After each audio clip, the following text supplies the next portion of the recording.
911, what's your emergency? Somebody's breaking into our house. What's the address? Whole Street. How many are there? I don't know. Where are they at? I don't know. He's coming in. He's coming in. All right. Where are you at in your house? In the living room. In the early morning hours of November 2018, a home invasion shook the quiet neighborhood of Champion Township, Ohio.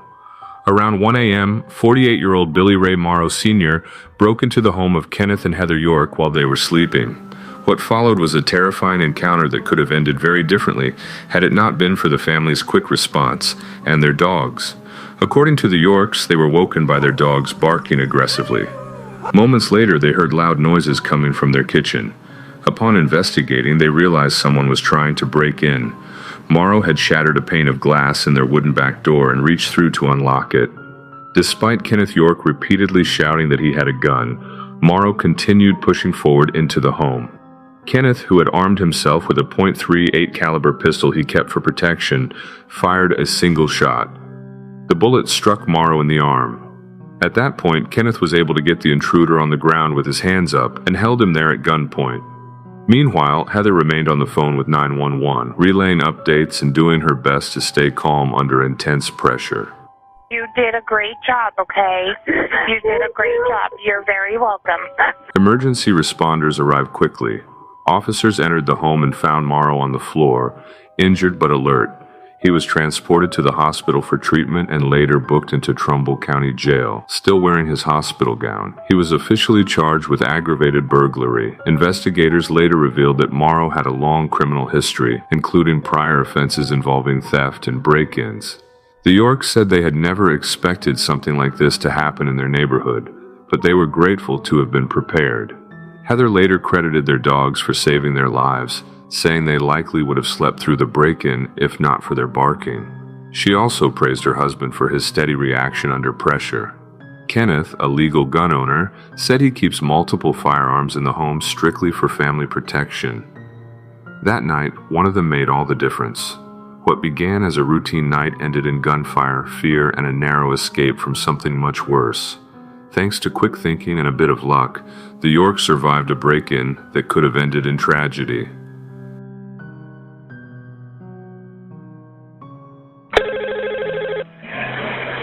Allegheny County 911, address to the emergency. My two sons, I think that they've drowned in our bathtub. You're welcome. What's the address, ma'am? Saratoga Drive. What city, township, or borough? Pittsburgh.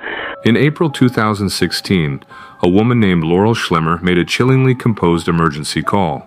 She reported a tragedy unfolding in her suburban home in McCandless, Pennsylvania, one that would reveal a deeply disturbing history. The 41-year-old mother later admitted to holding both boys under the water. Her motivation, according to her statements, was a belief that her oldest son would benefit if the younger siblings were no longer alive. She insisted they would be safer in the afterlife. During her interview with authorities, Schlemmer explained she had entered the tub with her sons and submerged them.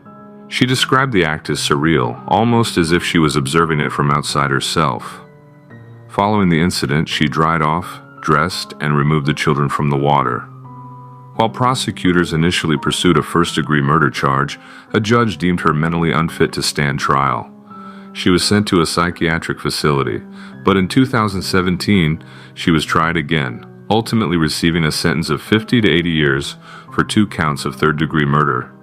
Testimony revealed years of psychological issues dating back to her adolescence. Experts from both sides of the case agreed that she suffered from mental illness. Her husband and multiple psychiatrists noted that she was preoccupied with the belief that her 2 younger children might be developmentally challenged despite no diagnosis supporting this fear. The timeline of concerning incidents stretched back years. In 2009, she left her then 2-year-old son alone in a sweltering car at a mall. Police intervened before harm was done. In another disturbing event in 2013, she tied up both children and ran over them in her parents' driveway. They were badly injured but survived. She told investigators she hadn't realized they were outside. Her husband, Mark Schlemmer, later admitted in court that she had confessed to him she had run over the children deliberately. Despite this, he never reported the incident and continued allowing her unsupervised access to the children. He has not faced any charges. In court, Laurel Schlemmer addressed the courtroom.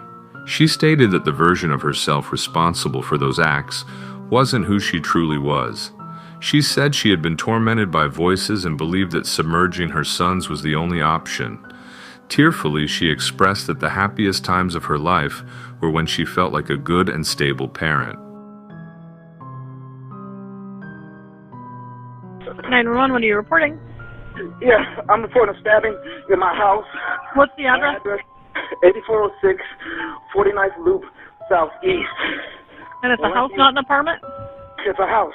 Okay, where was the person stabbed? He's multiple stabs in the leg, in the head, everywhere. I need an ambulance here now.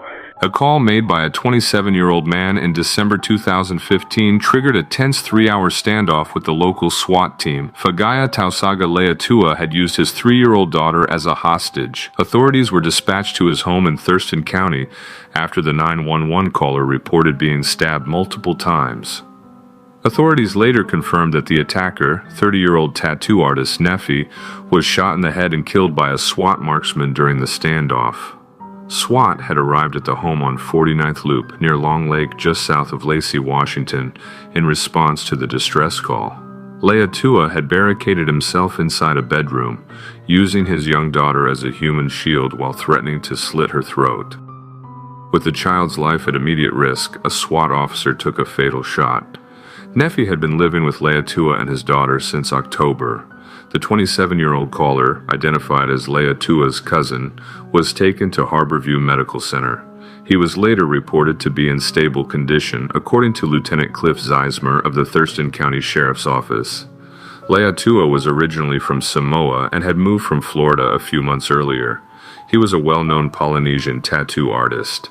After showing his portfolio to Suzanne Shepard, co-owner of Primeval Ink Tattoo in Olympia, he was hired on the spot. Shepard later praised his work as the most incredible thing she had ever seen. He worked at the shop through most of November, but then abruptly stopped showing up. Reflecting on the news of his death, Shepard was shocked.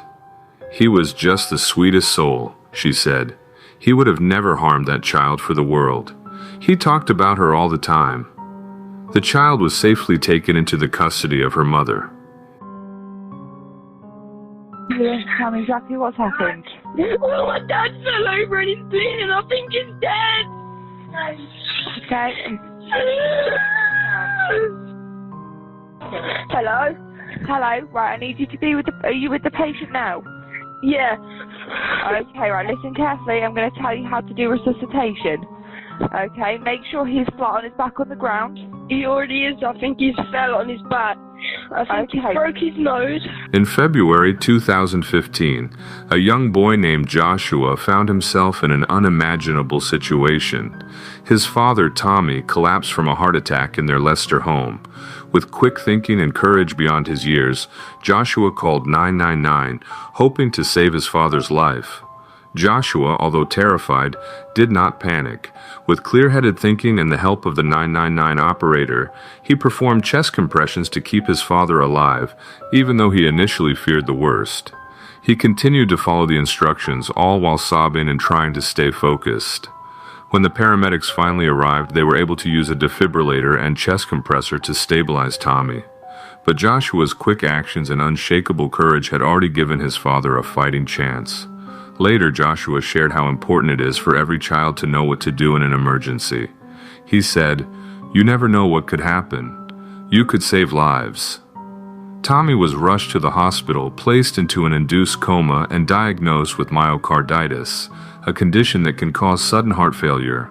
Since then, a defibrillator was implanted in Tommy's chest to help prevent his heart from stopping again. Tommy, ever grateful, expressed how proud he was of his son, stating that he would not be alive today without Joshua's quick thinking. Joshua, filled with emotion, thanked the paramedics for their help, saying simply, "Thank you. I am not ready to lose my dad yet." Everything 911. that my baby's not breathing. Stay on the line. I'll connect you with our service. What's your address? 1321 East Illinois Street. Okay, we'll get all the help on the way. Stay on the line. On January 8th, 2020, a heartbreaking call came in from a home on East Illinois Street in Evansville, Indiana. A mother, frantic and distraught, reported that her 3-month-old infant was unresponsive. The call would eventually lead to the discovery of a chilling and tragic reality. The infant's father, Jacob Bangert, would later be charged with his child's murder, accused of causing her death by inflicting severe blunt force trauma.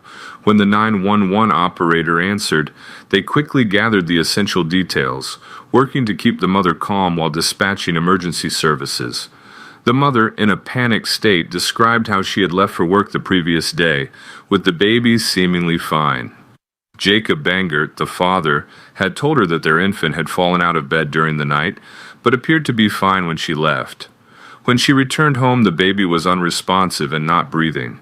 When first responders arrived, they were met with a scene that would haunt them for years. The baby had passed away, and further investigation revealed a disturbing pattern of injuries. Facial bruising, signs of blunt force trauma, and burns that appeared to be from cigarettes were found on the baby's chest, feet, and hands. The injuries were far beyond what would be expected from an accidental fall, raising immediate suspicions of foul play. The mother, Chelsea Marksberry, would later confess that she and Jacob Bangert had been using heroin while caring for their children, including the infant and their 2 other children, aged 4 and 11. Investigators described the case as one of the most disturbing they had encountered, with the sheer brutality of the abuse shocking even the most seasoned officers on the scene. Marksberry was arrested and charged with neglect and reckless supervision, facing serious charges related to her failure to protect her child from harm. Jacob Bangert was apprehended shortly after the community identified him. After being taken into custody, he was sentenced to 65 years in prison in November 2020 for the brutal murder of his child. Marksberry's trial began in July 2021. Despite her confession to the authorities, the legal proceedings continued, highlighting the complexity of the case and the need for accountability in the face of such a senseless tragedy. This is me, July 29th, 2008. It is 12:33, Mountain Time. Susan Powell sat in front of a camera in her Utah home on July 29, 2008. The time was 12:33 a.m., and she looked into the lens with a solemn expression. The video, made at her attorney's advice, was meant to protect her belongings, but in hindsight, it became a chilling piece of evidence. Not long after, Susan vanished without a trace. Her husband, Josh Powell, claimed she had stayed home while he took their young sons, Charlie and Braden, on a late-night camping trip, despite a raging blizzard. The next morning, when Susan failed to show up for work and the boys were not dropped off at daycare, her family and friends reported her missing. A search of the Powell home revealed no signs of a struggle, yet suspicion quickly fell on Josh. Investigators uncovered troubling details, financial issues, marital strife, and a pattern of controlling behavior. Inside Susan's safe deposit box, police found a handwritten will in which she warned, "If I die, it may not be an accident." Just weeks before her disappearance, Josh had taken out a $1 million life insurance policy on her. Days after Susan was reported missing, Josh withdrew large sums from his retirement accounts. Yet despite mounting evidence and public suspicion, no charges were filed. Police attempted to interview Charlie and Braden, but their statements were unreliable. At one point, they mentioned that their mother had gone on the trip with them, only to contradict themselves with bizarre claims, such as arriving at the campsite by airplane. As the case stalled, Josh moved with his sons to Washington, but authorities determined the boys were not safe with him. During the investigation, Josh lost custody of them and they were placed with Susan's parents. Then, on February 5th, 2012, a horrific act confirmed everyone's worst fears. A state caseworker brought Charlie and Braden to Josh's home for a supervised visit. As soon as they entered, he slammed the door, locking the social worker outside. Moments later, he doused the house in gasoline and set it ablaze, killing himself and his sons in the fire. In the aftermath, police turned their attention to Josh's brother and father, suspecting they had played a role in Susan's disappearance. Investigators found strong evidence that Josh's brother, Michael, had helped conceal her body. But the case hit another dead end when Michael took his own life in 2013. More than a decade later, Susan's father continues the search, following every lead, including reports of possible burial sites and abandoned Utah mines. Each hope ends in disappointment. In 2023, a court ruled in favor of Susan's father, awarding him nearly $100 million in a lawsuit against Washington State for failing to protect his grandsons. He donated much of the settlement to charities supporting domestic violence survivors. Who's knocking on my teeth? May 11th, 2011, just another morning. Timothy wakes up, unaware of the turn his day will take. Like any other weekday, his father drives him to school in Illinois, a routine commute. Then something unexpected. His mother arrives, signing him out early. Security footage later confirms this. Nothing unusual, just a mother collecting her son. What follows is a 3-day adventure. Parks, attractions, a mother and son on the road. They visit amusement parks, laugh on roller coasters, splash in water parks, and stay in hotels along the way. That afternoon, his father arrives at school, expecting Timothy as usual, but his son never comes. Panic sets in, calls are made, an investigation is launched. On May 13th, his mother calls family. She says Timothy is safe, that they're simply on a short trip, nothing to worry about. In the background of one of these calls, Timothy's voice can be heard faintly. "I'm hungry." The call's location is traced near Route 40. That evening, tragedy strikes. Timothy's mother is found in a hotel room in Rockford, gone by her own hand. A note left behind apologizes for the mess she has made. It states that Timothy will never be found but is safe and in the hands of people who will care for him. Investigators begin piecing together the events leading up to this moment. Surveillance footage shows Timothy and his mother at various locations: hotels, bus stations, corner stores. The last confirmed sighting of Timothy is in a hotel lobby, fidgeting and playing as his mother speaks with the front desk. He appears restless but unharmed. Then the trail goes cold. His mother is later seen alone at a dollar store, purchasing items she would use to end her life. Timothy is nowhere in sight. She checks into a Rockford hotel one final time, carrying out her plan that night. Despite extensive searches, false alarms, and new leads over the years, Timothy has never been found. His fate remains a haunting mystery. And we begin with breaking news this hour from Charlottesville. Police there are heading up the search for a missing University of Virginia student. Hannah Elizabeth Graham, seen here, was last heard from on Saturday when she texted friends around 1 o'clock in the morning. She is 18 years old, 5 feet 11 inches tall, with a slim build, blue eyes, light brown hair, and freckles. Anyone with information on the whereabouts of Hannah Graham is asked to call Crime Stoppers at 434-977-4. The story of Hannah Graham is one marked by deep sadness and unanswered questions. On the night of September 13, 2014, 18-year-old British-American student Hannah Graham went missing. It was just the beginning of what would become a tragic and unsettling case. Hannah, who had been out with friends, last communicated with them at 1:20 a.m., telling one of them she was lost and trying to find her way. That was the final message anyone would receive from her. The events leading up to her disappearance remained unclear. The last known sighting of Hannah came from surveillance footage captured at a downtown mall in Charlottesville, Virginia, where she was seen walking with a man named Jesse Leroy Matthews, also known as LJ. Matthews, a 32-year-old man, was accompanied by another individual, though their identities remain unclear. As the footage showed, Hannah appeared to be heavily intoxicated, stumbling and nearly falling over multiple times. Witnesses confirmed that she was clearly under the influence, which was particularly concerning as she was underage and had likely been drinking.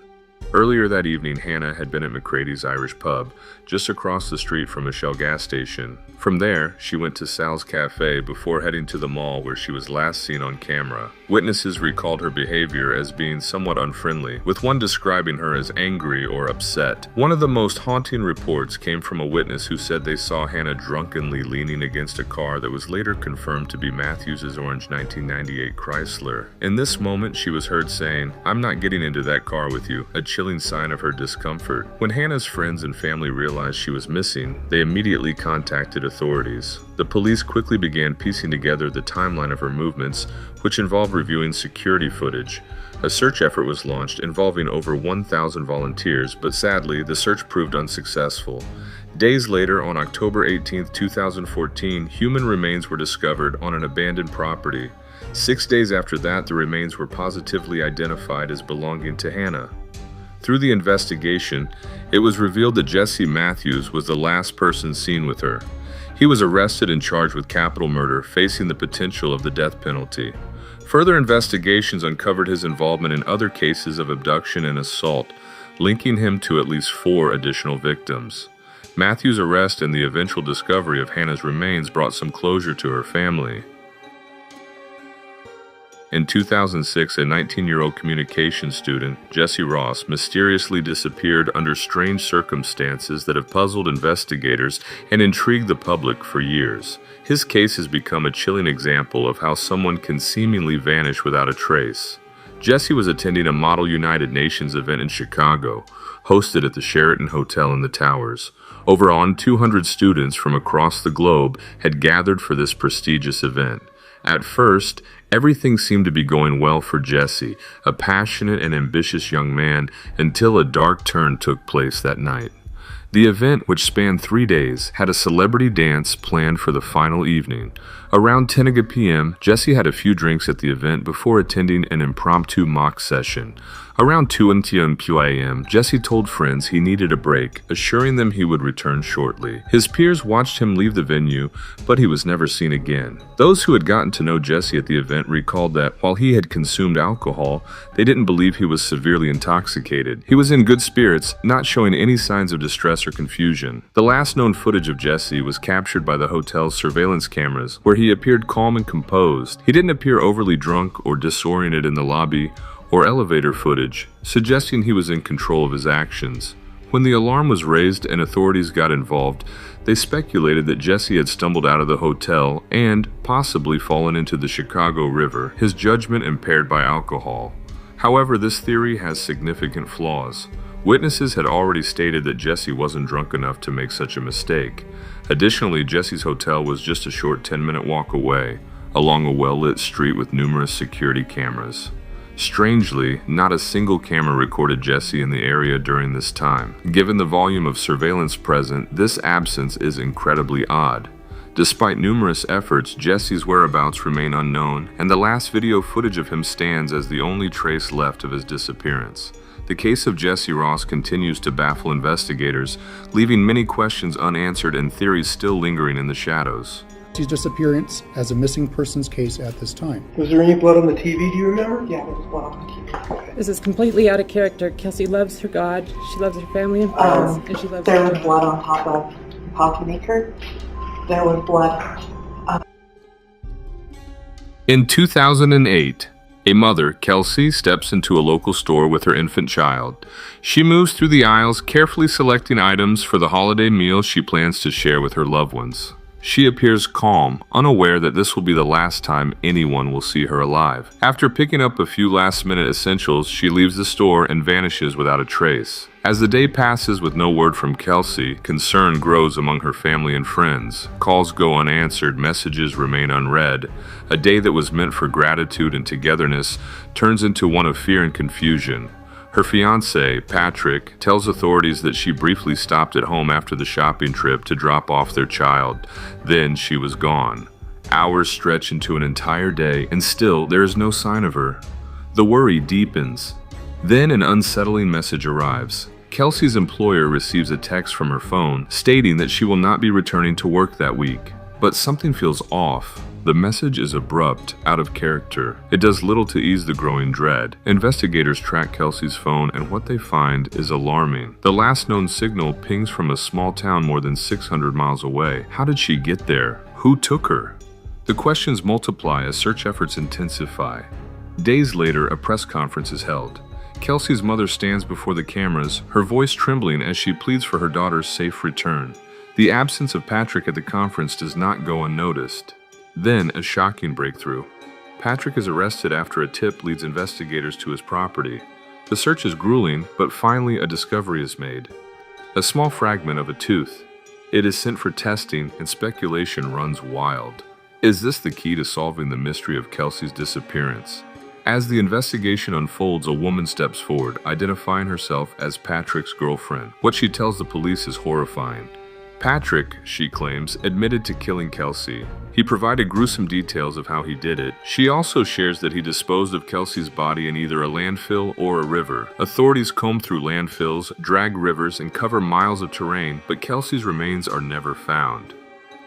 Weeks turn into months, and eventually the search is called off. With no physical evidence linking Patrick to the crime, questions linger. What really happened to Kelsey? The truth remains uncertain, and all that is left is a haunting final image. A mother smiling as she shops for a holiday meal, never knowing the terrible fate that awaited her.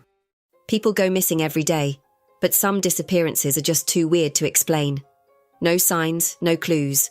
1 minute they're there and the next they're gone without a trace. It's like they just vanished into thin air, leaving behind nothing but unanswered questions. These are some of the strangest, most mind-boggling cases that still have everyone wondering, what really happened?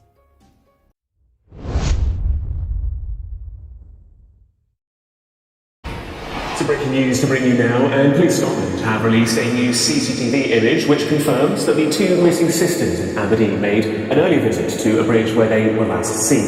Elisa and Henrietta Hussle. Two sisters, living a quiet life in Scotland, suddenly vanish without a trace. No signs of a struggle, no clear explanation, just a single message saying they wouldn't be coming back. Weeks later, their lifeless bodies are discovered in a river, leaving behind a puzzle that still doesn't make sense. What really happened to Elisa and Henrietta Hussle? Elisa and Henrietta Hussle were sisters from Hungary who had moved to Aberdeen, Scotland, in search of a better life. They weren't widely known, didn't seem to have many enemies, and were just living their lives like anyone else. They had their own flat, and from the outside, everything appeared normal. But then, on January 7th, 2025, everything changed. That morning, their landlady received a message from them. It was simple but unsettling. They told her they wouldn't be returning to their flat. No further details, no reason given. And then, silence. At first, it might not have seemed like a big deal. Maybe they had decided to take a trip or needed some space. But as the days passed and no one heard from them, worry started to set in. Calls went unanswered. Their flat remained exactly as they had left it, untouched. If they had planned to leave for good, why hadn't they taken their belongings? Their clothes, personal items, and everyday essentials were all still there. Even their bank accounts showed no activity.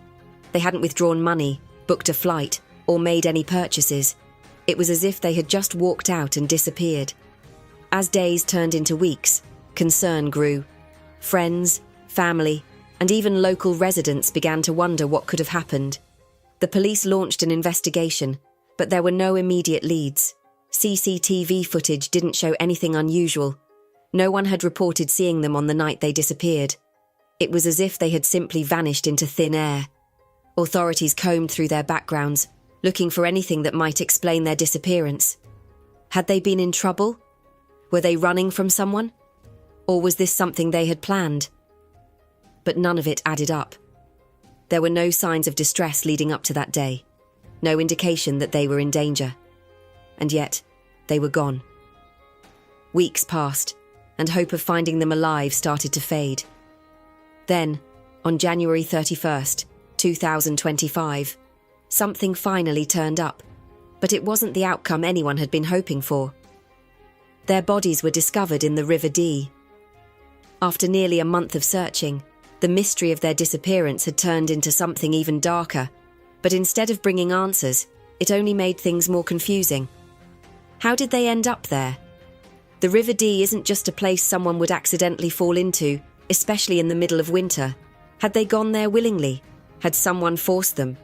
Or was there another explanation altogether? The police launched a deeper investigation, searching for any clues that might explain what had happened. But even with their bodies found, the case remained as baffling as ever. Autopsies were performed, but the details weren't made public.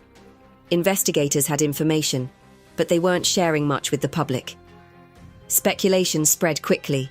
Some believed the sisters had chosen to disappear, that they had made a pact and followed through with it. But if that were the case, why send the message to their landlady? Why not leave behind a proper explanation? Others believed they had met with foul play. that someone had lured them to the river or forced them into it. But there was no immediate evidence of an attack, no obvious suspects, and no clear reason why anyone would want to harm them. Then there was the strangest question of all, their final message. That text to their landlady was the last communication they ever sent. "We won't be coming back." What did that mean? Was it a cryptic farewell, or were they trying to signal that something was wrong? Had they been forced to write it, or was it just a coincidence? Their family and friends were left devastated, trying to make sense of a situation that felt impossible to understand. Investigators continued searching for clues, but as time passed, it seemed like the case was slipping further into mystery. Without clear evidence, without a proper explanation, it was impossible to say for certain what had happened to them. Sometimes the most unsettling part of a mystery isn't just that someone disappears, but that even when they're found, the truth remains just out of reach. Eliza and Henrietta's case is unsettling, but at least their bodies were found.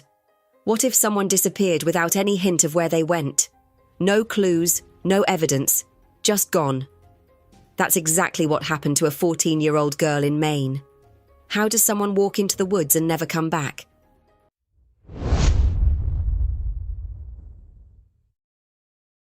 Have you seen this child? Her name is Stefanie Damron. The 14-year-old has been missing for weeks, and now there's a reward to help find her. NBC 10's Laurel. Stefanie Damron was just 14 years old, living in the quiet town of New Sweden, Maine. Life there was simple, predictable, the kind of place where nothing really happened. But on the evening of September 23rd, 2024, everything changed.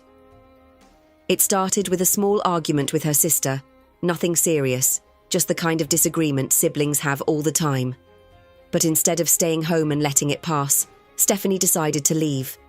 She walked outside, heading straight into the woods near her house. No phone, no flashlight, no jacket. It wasn't even that late, just early evening. But she never came back. At first, her family wasn't too worried. Maybe she just needed space. Maybe she'd walk around for a bit, clear her head, and come back once she had calmed down. But as time passed and the sun started to set, that uneasy feeling crept in. Calls went unanswered. She hadn't come back. And by the time darkness fully set in, panic took over. Her family searched everywhere, calling her name, checking the usual trails she liked to walk. But there was no sign of her, nothing at all. It was as if she had simply disappeared into thin air. By midnight, the police were called, and by the next morning, the search was officially on. Law enforcement wasted no time. Search teams, sniffer dogs, even helicopters were brought in to scan the area. Locals volunteered, forming search parties to comb through the woods. If she was lost, they were determined to find her. But the more they searched, the stranger things got. There were no footprints, no clear trail showing where she had walked, and in an area like that, with damp ground and thick brush, there should have been something. Tracks, broken branches, anything. But there wasn't. The sniffer dog struggled to pick up a strong scent, almost as if she had just vanished the moment she stepped into the trees. And then, there was the silence. If she had been lost, wouldn't she have called for help? Wouldn't someone have heard her moving through the woods? But there were no sounds that night. No distant cries. No rustling in the bushes. Just nothing. As the hours turned into days, people started asking bigger questions. Did she run away? Her family didn't think so. She had no history of running off, no reason to leave everything behind. She didn't take money, extra clothes, or even her phone. If she had been planning to disappear, wouldn't she have taken something with her? Did she get lost? Possible, but unlikely. She had grown up around those woods, and even if she had wandered too far, the search teams covered miles of ground. If she was out there, they should have found something. And then there was the theory that no one wanted to say out loud. Did someone take her? The idea was terrifying, but it couldn't be ignored. What if Stefanie wasn't alone when she walked into those woods? What if someone had been out there that night? And if that was the case, who was it? And why Stefanie? Months have now passed, and there are still no real answers. No new leads, no evidence, no confirmed sightings. Just a girl who walked into the trees and never came out. Her family is still searching, still hoping for any clue that might tell them what happened. But as time goes on, that hope starts to feel more like a haunting question. How does a 14-year-old girl just disappear without a trace? Some mysteries have clues. This one, just silence. Thanks for watching. Don't forget to like, subscribe, and stay tuned for more from Horrendous Horror. In the world of crime, some cases are so shocking that they change everything we thought we knew. These stories are filled with the darkest twists, where ordinary moments turn into unimaginable horrors. Today, we will explore one such tale, a tragedy that left a community devastated. It's a case that unfolded in the most unexpected way, leaving behind more questions than answers. Get ready to hear about a crime that still sends chills down the spine of anyone who remembers it. It was a quiet summer night in June 2021 in Hampton, Virginia, when 4-year-old Codi Bigsby vanished without a trace. His father, Codi Bigsby, reported him missing months later, setting off an investigation that would reveal dark secrets, a cover-up, and a tragic ending. Codi was born on January 12, 2018, to Dana Abdul Karim and Codi Bigsby. He was a happy child with bright brown eyes, deep dimples, and a love for Spider-Man. His parents separated in 2019, and by 2020, Codi had taken full custody of their 4 children. Dina later claimed Codi was reluctant to take Codi, calling him a mama's boy. But in November 2020, she handed the kids over. Codi refused to give her his home address, cutting off her access to them. On January 31st, 2022, Codi called the police, saying Codi was missing. He claimed he last saw his son sleeping at 2 a.m, but when he woke up, Codi was gone. Police arrived at Codi's apartment at Buckrow Point Townhomes, and a massive search began. The FBI, K-9 units, and volunteers combed through neighborhoods, waterways, and fields, but there was no trace of Codi. Officials noted inconsistencies in Codi's story, and because there was no evidence of an abduction, an Amber Alert was not issued. On February 3rd, Codi was arrested, not for Codi's disappearance, but for child neglect. Investigators found out he had repeatedly left his kids home alone. In one instance, he drove to Norfolk to buy a car, leaving them unattended. His lawyer argued these charges had nothing to do with Codi, but the police insisted Codi was the key to solving the case. Days later, volunteers continued searching, using drones and machetes to clear dense areas. A candlelight vigil was held, where people sang and prayed for Codi's safe return. Then, a child's blue jacket, similar to Codi's, was found in a field behind Codi's apartment. Hope sparked briefly, but no further clues emerged. Meanwhile, Codi's mother, Dina, thanked the public for their support, but said she was legally restricted from saying much. Months passed with no progress.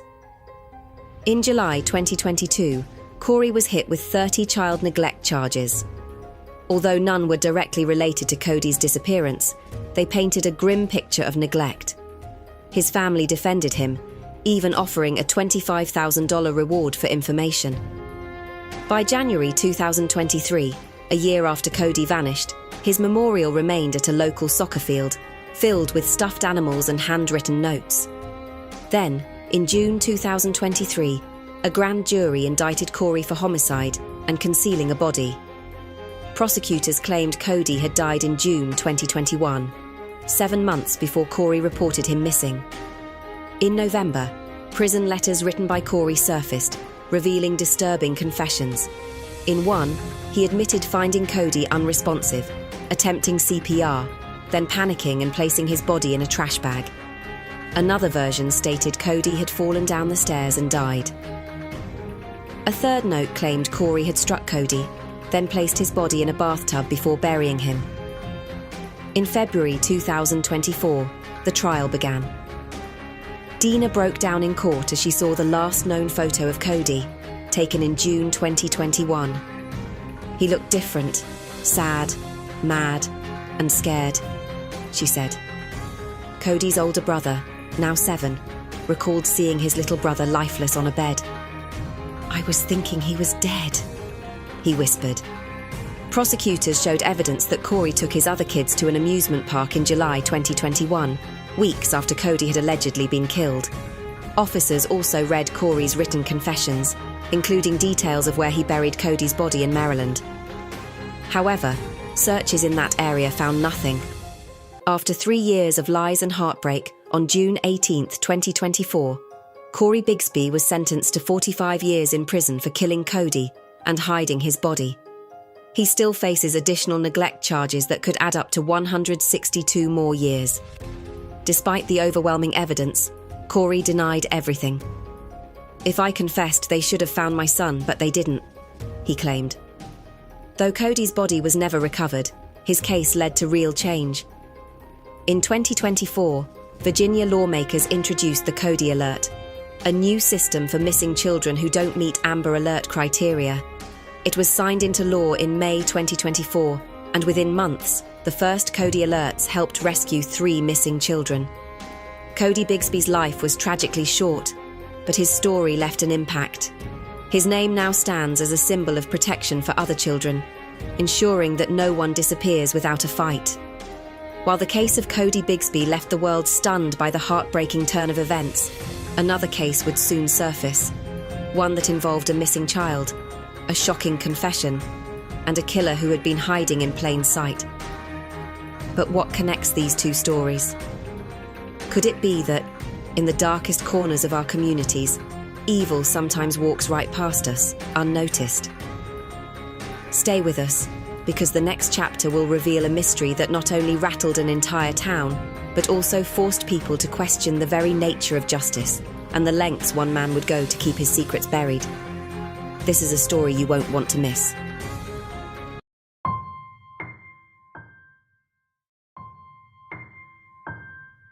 It was a warm, sunny day in the small town of Rosebud, just outside Melbourne. The streets were peaceful, children played in their yards, and life moved at a slow, predictable pace. In this quiet town lived a bright and cheerful 6-year-old girl named Sheree Greenhill. She was full of life, always running, always smiling. Everyone in the neighbourhood knew her, and she was adored by her family, especially her mother, Carrie. That afternoon, Sheree had been restless, looking for something to do. When the local mini-golf course was closed, she eagerly volunteered to run an errand for her mother. Carrie handed her some money and told her to buy milk, lemonade, and a little treat for herself.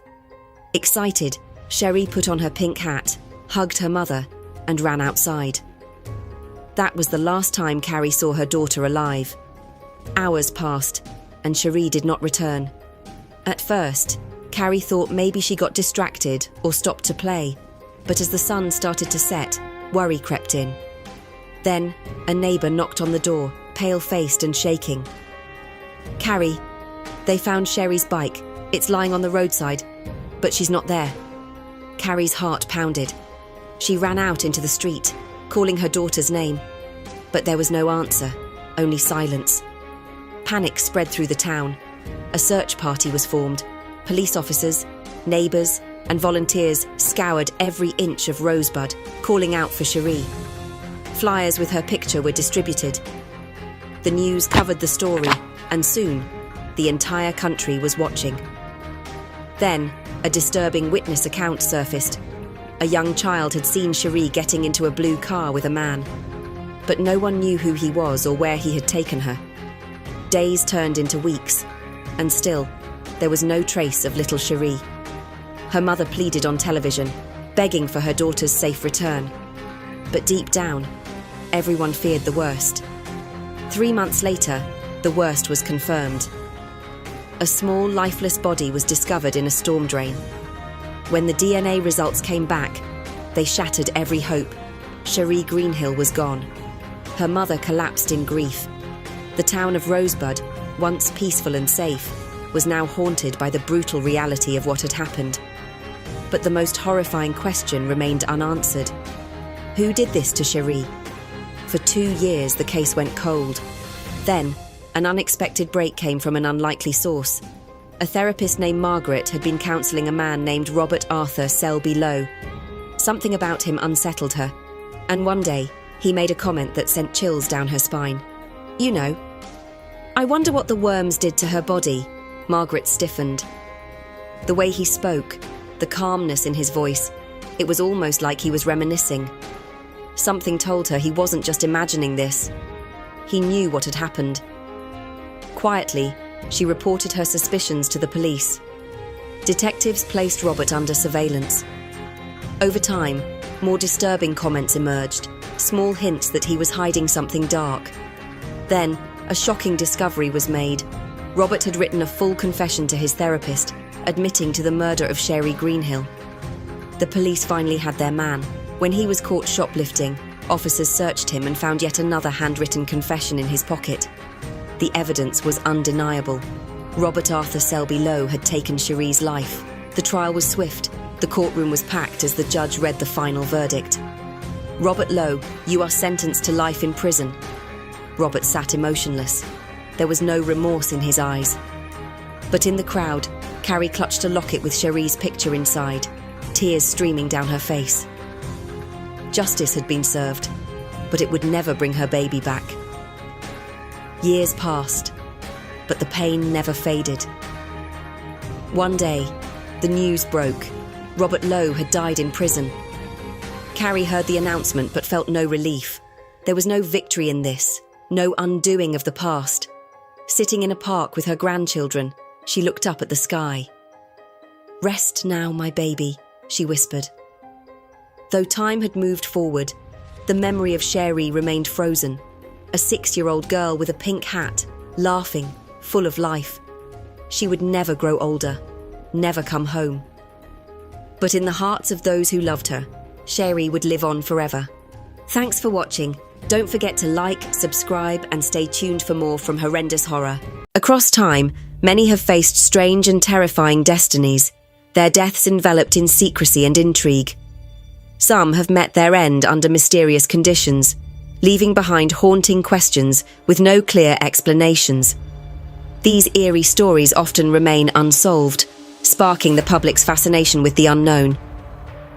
Whether through odd mishaps or unexplained incidents, these deaths continue to captivate those who search for answers.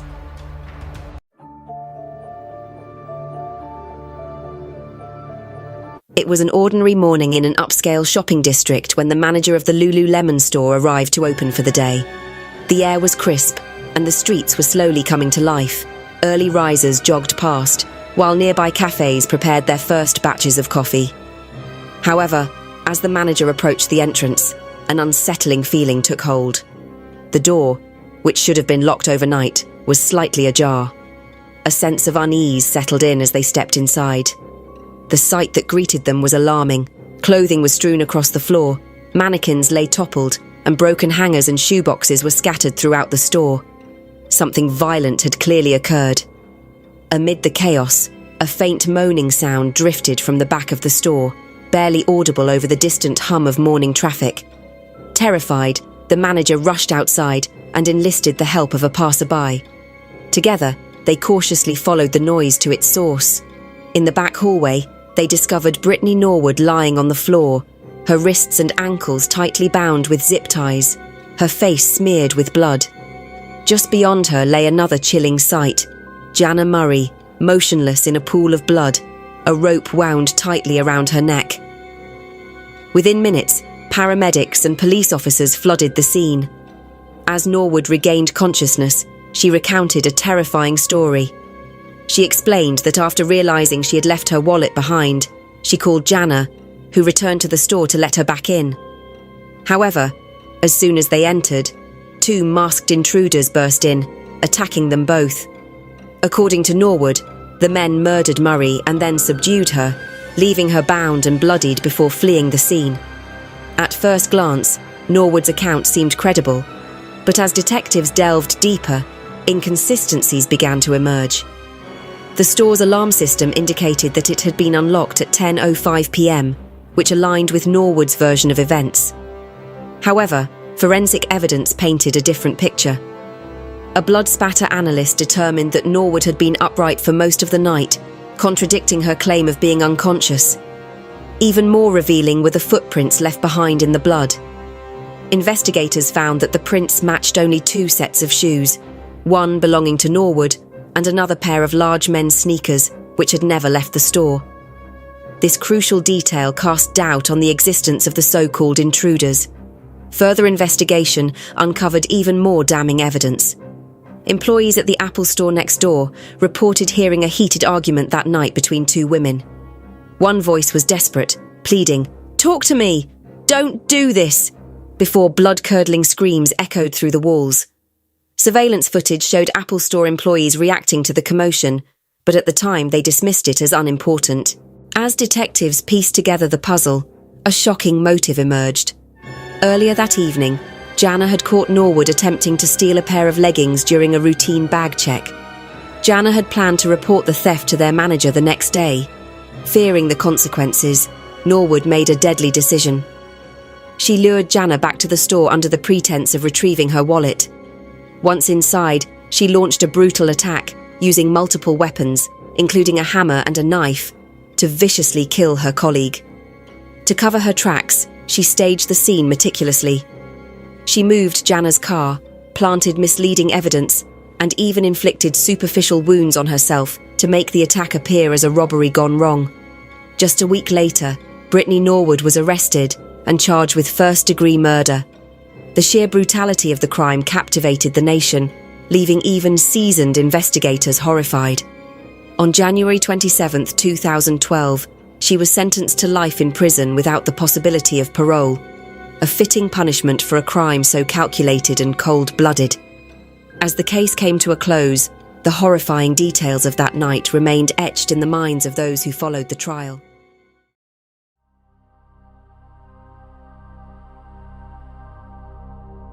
On December 4, 2024, the healthcare industry was rocked by the shocking and untimely death of Brian Robert Thompson, the CEO of United Healthcare, who was murdered in New York City. The assassination of such a high-profile executive stunned both corporate and political circles, igniting debates about the dangers faced by business leaders, particularly those in industries as scrutinized as healthcare insurance. Born on July 10, 1974 in Iowa, Thompson had built a reputation as a strategic leader, guiding United Healthcare through industry shifts and modernization efforts. He had been with United Health Group since 2004, holding key executive roles, including CEO of its government programs division, which managed Medicare and Medicaid. Before joining United Health, he had worked as a certified public accountant at PricewaterhouseCoopers LLC, a graduate of the University of Iowa, where he earned a business degree administration degree in accounting in 1997. Thompson was seen as a sharp and results-driven executive who had spent years navigating the complexities of the US healthcare system. On the morning of December 4th, Thompson was in New York City for United Health Group's annual investors meeting. The conference was set to take place at the New York Hilton Midtown, a major venue for corporate gatherings. At approximately 6:45 a.m., as Thompson walked along West 54th Street, just a short distance from the hotel, a masked gunman approached him from behind and fired multiple shots. Witnesses described hearing 3 gunshots, 2 of which struck Thompson, one in the back and another in the right calf. The shooter, described as a light-skinned male, was seen wearing a cream-coloured hoodie, a black face mask, and black and white sneakers. After firing the shots, he quickly fled the scene on an electric bike, heading towards Central Park. Minutes later, authorities discovered a discarded backpack near the park's carousel. The NYPD launched an intensive manhunt, reviewing surveillance footage, conducting ballistics tests, and gathering witness statements. After 5 days of relentless investigation, police traced the suspect to Altoona, Pennsylvania. On December 9, 2024, law enforcement officers arrested 26-year-old Luigi Mangione at a McDonald's restaurant after an employee recognized him from images released by the NYPD. At the time of his arrest, Mangione was found carrying a 3D printed firearm, a suppressor, and a fake New Jersey driver's license. The weapon, a partially 3D printed Glock 19 with a homemade suppressor, matched the ballistics and shell casings found at the crime scene. His arrest brought temporary relief, but authorities were still left with pressing questions.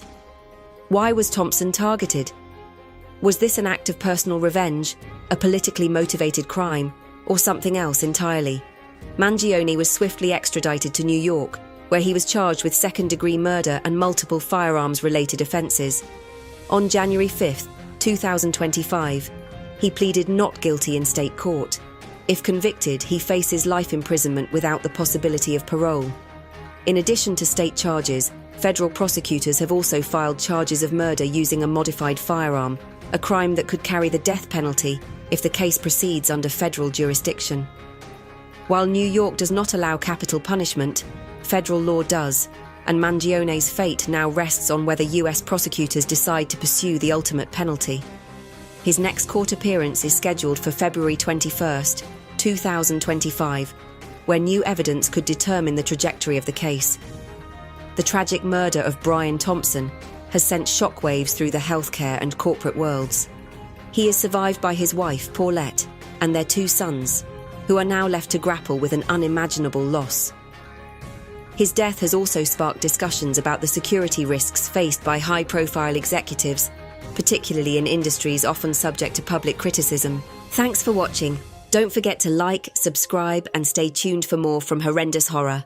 Life can take unexpected turns, but some stories of accidental deaths are so bizarre they defy belief. From freak mishaps to shockingly ironic twists of fate, these tales highlight how unpredictable and delicate life truly is. Join us as we explore the craziest, most unbelievable accidents that led to untimely ends.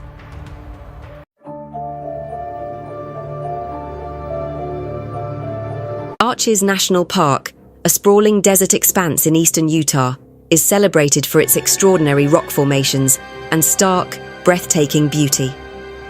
Covering over 120 square miles, its red sandstone arches and towering spires are a tribute to the forces of nature. Over 1 million visitors flock to this remote wilderness annually, drawn by the promise of peace, awe, and adventure. But for one couple, the park's allure became a cruel and tragic backdrop to an event that would change their lives forever. Esther Nakajigo was a shining light in her community. At just 25 years old, she had already achieved more than most do in a lifetime. Born and raised in Uganda, Esther, known as Essie to those closest to her, dedicated her life to human rights advocacy. Her work as a humanitarian leader and activist had saved lives and inspired change, making her a national treasure in her home country. Essie's ambition was matched only by her warmth and humour, a combination that captivated everyone who crossed her path. In June of 2019, Esther met Ludo Michaud, a software engineer from France, through a dating app.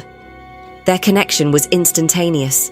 Conversations turned into late-night calls, and within weeks, they knew they were meant for each other. In March of 2020, amidst global shutdowns and uncertainty, they refused to wait for the perfect time or place. They married in an intimate ceremony, promising to face life's challenges together. 1 year after their fateful first meeting, the couple decided to celebrate their anniversary with a road trip across the American Southwest. Their journey brought them to Arches National Park, a place Ludo had visited with his family years earlier. He had fond memories of its striking landscapes and was eager to share its wonders with his wife. The couple spent the day exploring the park's trails, marveling at the iconic, delicate arch and soaking in the beauty of the rugged terrain. After a long hike and a quiet picnic, they began their journey back to their car. The sun blazed overhead, and the desert winds howled through the rock formations. Ludo and Esther laughed as they recounted the day's adventures, unaware that their lives were moments away from a horrifying turn. As they approached the park's exit gate, the wind intensified, howling through the barren landscape. The metal gate, meant to regulate access to the park, had been left unfastened, a hazard waiting to be unleashed. Without warning, a powerful gust tore the gate from its position. The jagged metal swung with incredible force, slicing through the passenger side window of their car like a blade. The moment was over in an instant, but its aftermath was an eternity of horror. Ludo, disoriented and drenched in blood, looked to his right and found his world shattered. Esther's life had been ripped away in a single violent moment. Her bright future, her laughter, her dreams, all extinguished in an act of unimaginable brutality. Emergency responders arrived swiftly, but their efforts were futile. Esther was gone. Ludo, trembling and unable to process the nightmare, sat frozen in disbelief. For him, that moment would replay endlessly, the weight of its trauma haunting every waking hour. In the weeks that followed, Esther's remains were flown back to Uganda, where her family and community mourned the loss of their shining star. Her funeral was a somber affair, attended by hundreds who came to pay their respects. The young woman who had once inspired hope and change was laid to rest, leaving behind a void that could never be filled. But her family was not content to let her death go unanswered. They demanded accountability, pointing to the negligence that had allowed the unsecured gate to wreak such devastation. A simple $5 padlock could have prevented the tragedy. Yet this small, overlooked precaution had led to unthinkable loss. After 2 years of legal battles, the US government was held liable, and Esther's family was awarded $10.5 million in damages. But no sum of money could erase the pain or bring back the vibrant life they had lost. For Ludo, the scars went far beyond the physical. He struggled daily with post-traumatic stress, haunted by the memories of that fateful day and the silence that followed. The wind still blows through Arches National Park, its haunting whispers weaving through the rugged terrain. For visitors, it remains a place of wonder and awe, but for Esther's family and Ludo, it is forever tainted. What should have been a celebration of love and life became a dark reminder of life's fragility. As we reflect on Esther's tragic end, we're reminded of how quickly life can change. But this isn't the only story of unexpected loss. Stay with us as we dive into another shocking tale, where a moment of negligence in a factory led to an unimaginable disaster. You won't want to miss what happens next.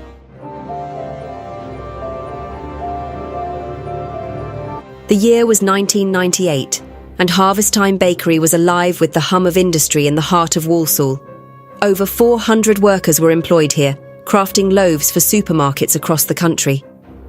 For the employees, it was a regular day in May, a day that began like any other, but would soon descend into unthinkable tragedy.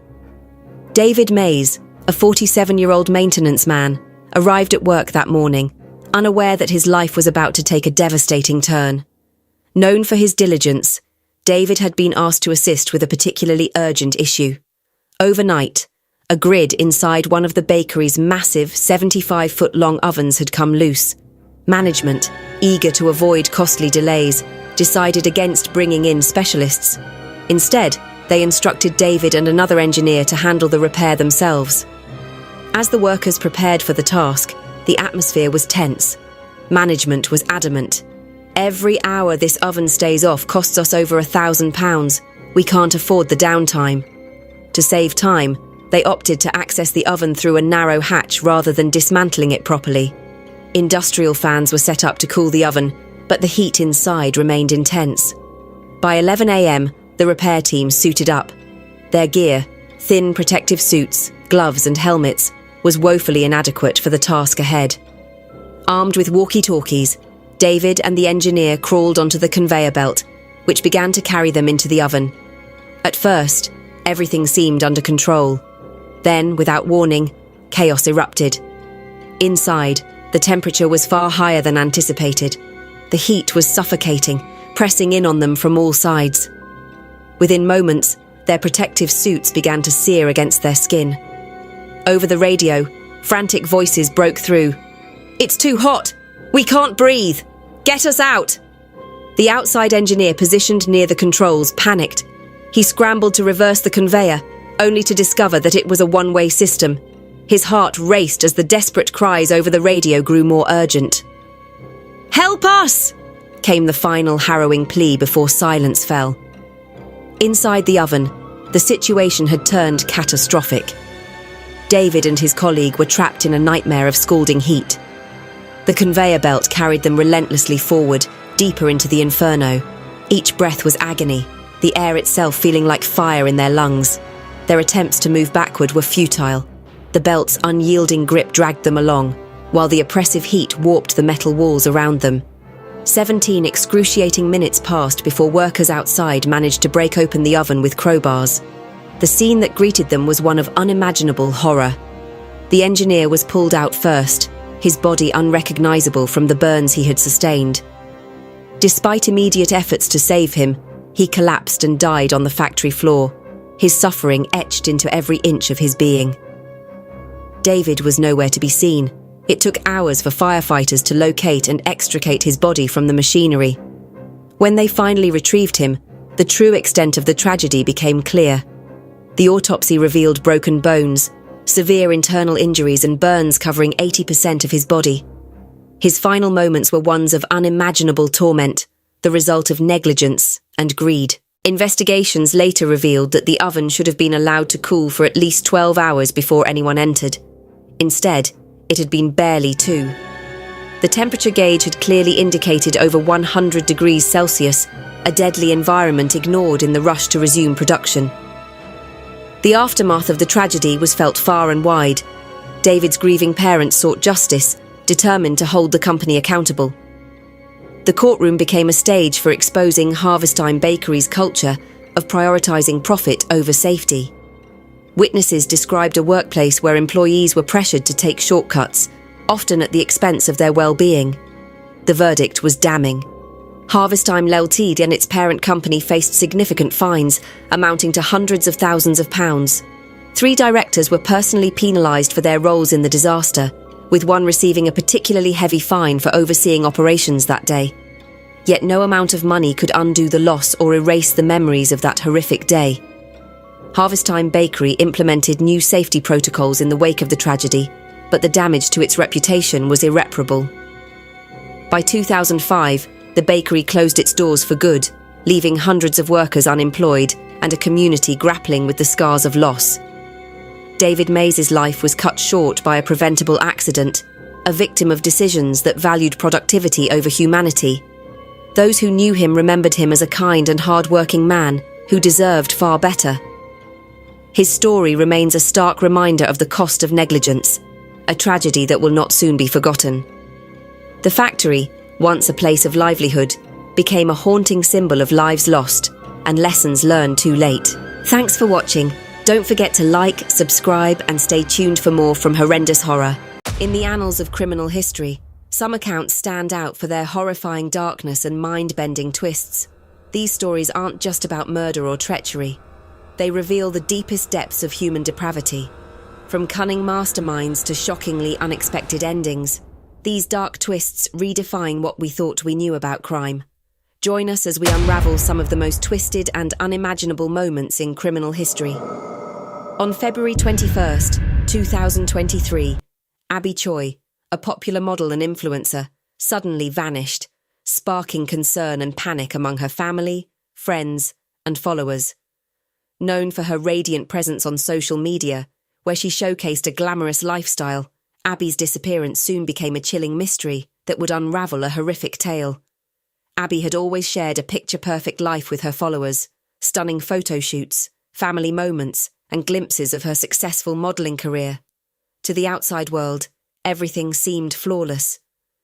However, behind the scenes, Abby's marriage to Alex Kwong had been unravelling for some time.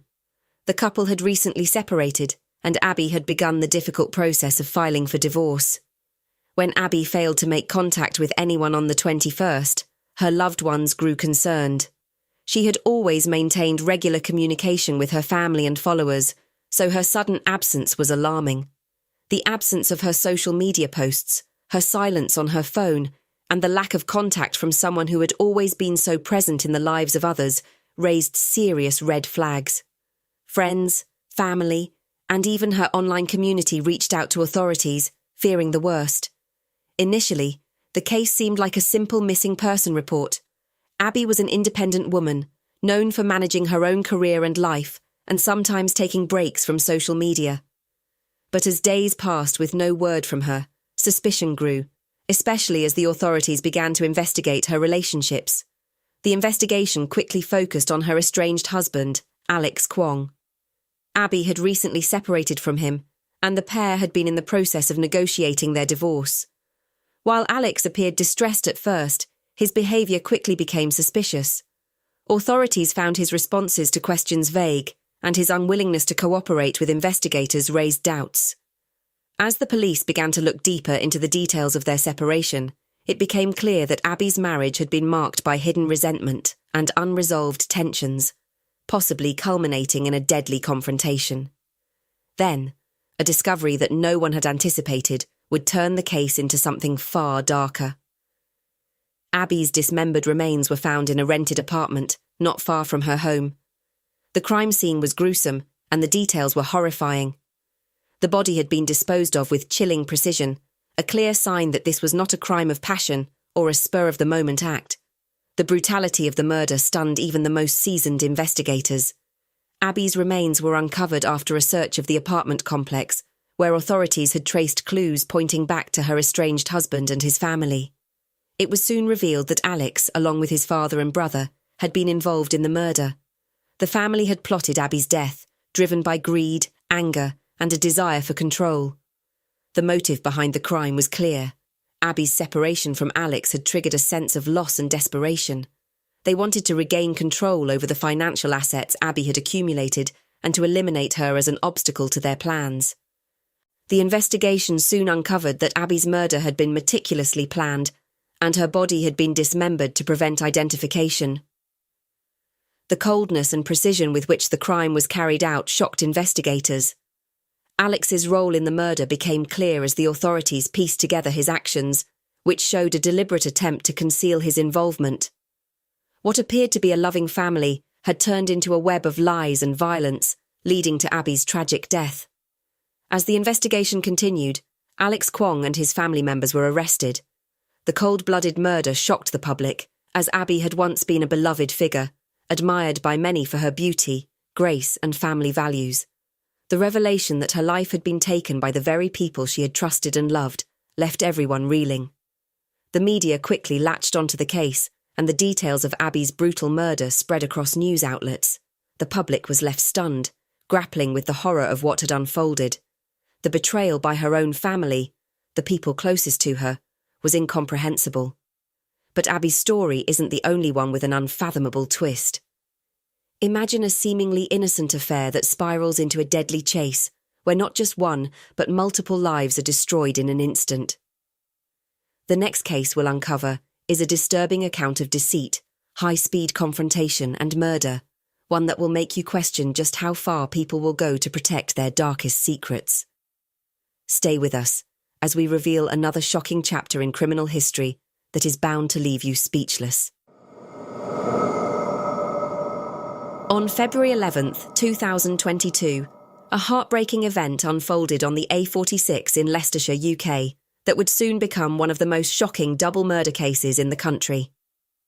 What began as a seemingly ordinary night quickly turned into chaos and sorrow, capturing the attention of the nation. In the early hours of that fateful day, around 1 a.m, police were alerted to a car fire near Six Hills, Leicestershire. When they arrived, they discovered two lifeless bodies inside the vehicle. Saqib Hussain, 21, and his close friend Hashim Ijazuddin were dead. What seemed like an accident at first would soon reveal itself to be far more sinister. Investigators soon pieced together the details, revealing that Saqib and Hashim were not victims of a random accident, but had been fleeing for their lives, pursued by two cars in a terrifying high-speed chase. Behind the wheel of those vehicles were none other than TikTok influencer Mahek Bukhari and her mother, Ansreen Bukhari, along with their accomplices. The story leading to this deadly encounter began months earlier with a secret affair between Saqib Hussain and Ansreen Bukhari. Saqib had been involved in a romantic relationship with Ansreen, but when he threatened to expose their affair and share explicit videos of the two, tensions escalated. According to evidence from the investigation, Mahek Bukhari had been in communication with her mother about confronting Saqib. Text messages revealed that Mahek and Ansreen planned to ambush Saqib, even discussing bringing others along to ensure the confrontation went as planned. They arranged a meeting at a Tesco car park in the early hours of February 11th, where Mahek and her team would face off with Saqib. Saqib, accompanied by his friend Hashim, arrived at the car park around 1:17 a.m. But as soon as they pulled in, they sensed danger. Realising they were in jeopardy, they tried to make a quick escape. What followed was a relentless pursuit. Saqib and Hashim were chased by an Audi TT and a Seat Leon, driven by Race Jamal and Rekan Karwan. The cars tried to ram Saqib's vehicle off the road, forcing them into a terrifying high-speed chase. In a desperate bid for help, Saqib called emergency services. Saqib's voice trembled as he described the situation, reporting that they were being followed by men in balaclavas, trying to push them off the road. But the call ended abruptly. Moments later, Saqib and Hashim's car crashed into a tree, and both men suffered fatal injuries. But the horrors didn't end there. None of the defendants, including Mahek and Ansreen, made any attempt to help. Instead, they left the two men to die, abandoned in the wreckage. The investigation that followed was thorough, with over 200 hours of CCTV footage from more than 40 locations reviewed and over 300 witness statements taken. Forensic evidence found that the vehicles involved in the chase had collided with Saqib's car, and items like a wheel brace and metal tools were discovered in the defendants' vehicles, indicating that the attack had been premeditated. After an intense 3-month trial, the jury found Mahek and Ansreen Bukhari guilty of murder, along with their accomplices, Rais Jamal and Rekan Karwan. The court heard distressing evidence, including the heartbreaking 999 call that captured Saqib's final moments. The jury deliberated for over 28 hours before delivering their verdict. On September 1, 2023, Mahek Bukhari was sentenced to life imprisonment with a minimum term of 31 years and 8 months. Her mother, Ansreen Bukhari, also received a life sentence, but with a minimum term of 26 years and 9 months. The other accomplices were given varying sentences for their roles in the devastating event. This case reveals some of the darkest twists in crime, where a simple secret affair escalated into a deadly pursuit, resulting in the senseless loss of 2 young lives. The disturbing involvement of Mahek and her mother, who plotted the violent ambush, highlights the extent to which human emotions and deceit can fuel catastrophic actions. The investigation uncovered the terrifying sequence of events that led to Saqib and Hashim's tragic end, making this case one of the most haunting examples of how quickly violence can spiral out of control. The families of the victims continue to seek justice, forever marked by the cruel reality of treachery and the ultimate cost of revenge. Thanks for watching. Don't forget to like, subscribe, and stay tuned for more from horrendous horror. Over the years, the glittering world of fame has often been shadowed by harrowing tales of tragedy. Behind the smiles and spotlight, some celebrities have met horrifying ends that shook the world.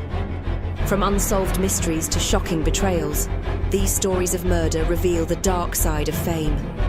Join us as we delve into the grim realities behind these untimely deaths.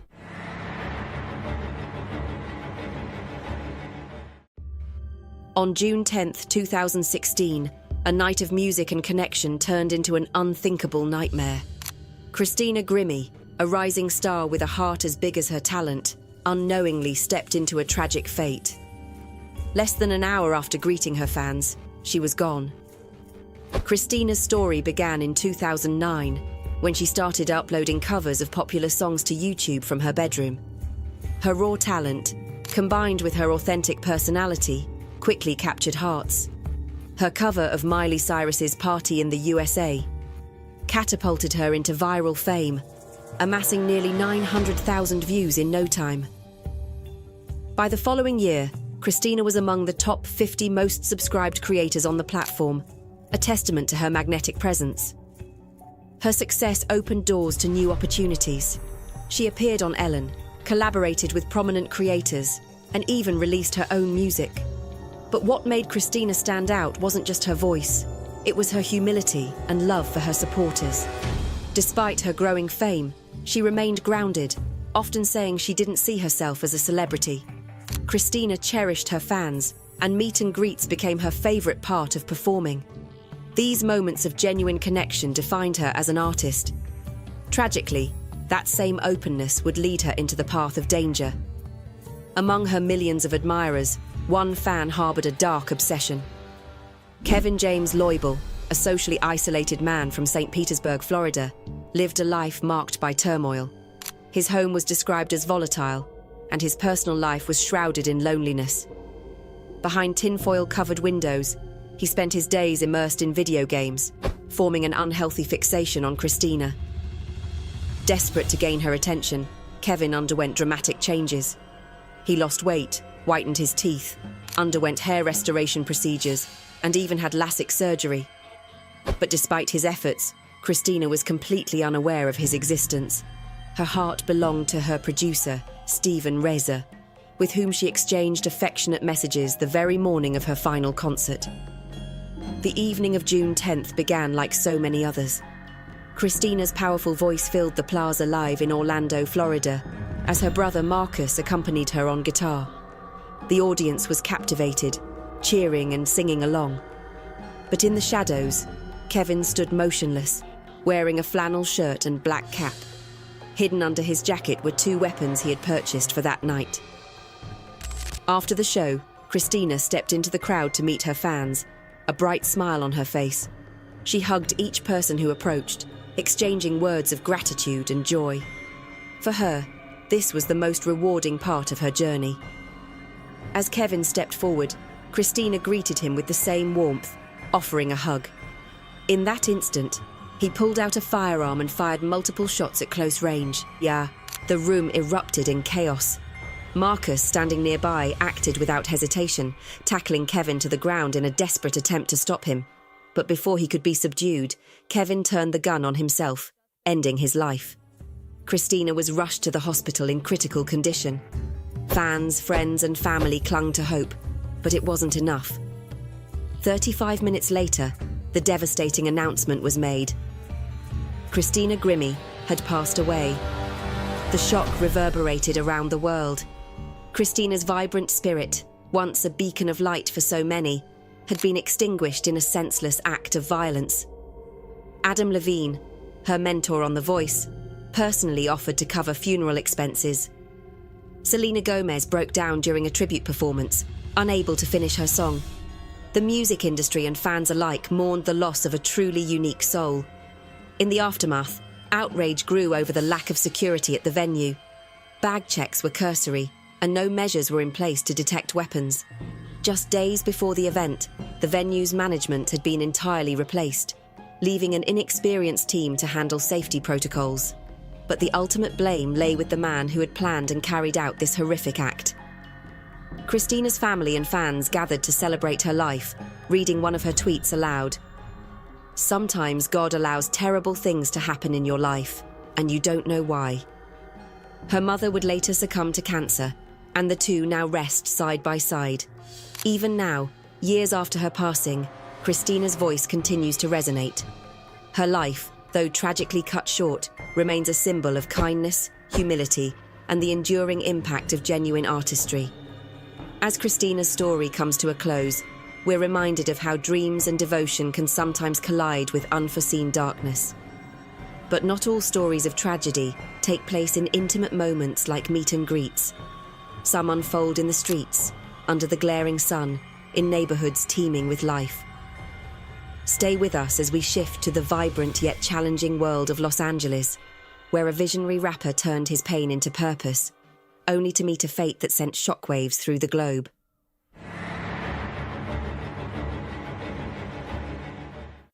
This is the story of Nipsey Hussle, a tale of hope, resilience, and heartbreaking loss that will leave you inspired yet shaken. In the Crenshaw district of Los Angeles, a neighborhood alive with energy and struggle, Nipsey Hussle rose as a beacon of hope. Born in 1985, he grew up in a broken yet supportive family, with his parents living only minutes apart. His older brother, Sam, known as Black Sam, was a pivotal figure in his life. From an early age, Nipsey immersed himself in music, inspired by the dream of signing a record deal. Despite setbacks and detours into street life, his determination to succeed remained unshaken. Nipsey's journey was marked by resilience and ambition. He began hustling at a young age, shining shoes and selling candy, all while dreaming of making music. By his teenage years, he had recorded his first song and formed a rap group. Eventually, he adopted the moniker Nipsey Hussle, a name reflecting his relentless drive to succeed.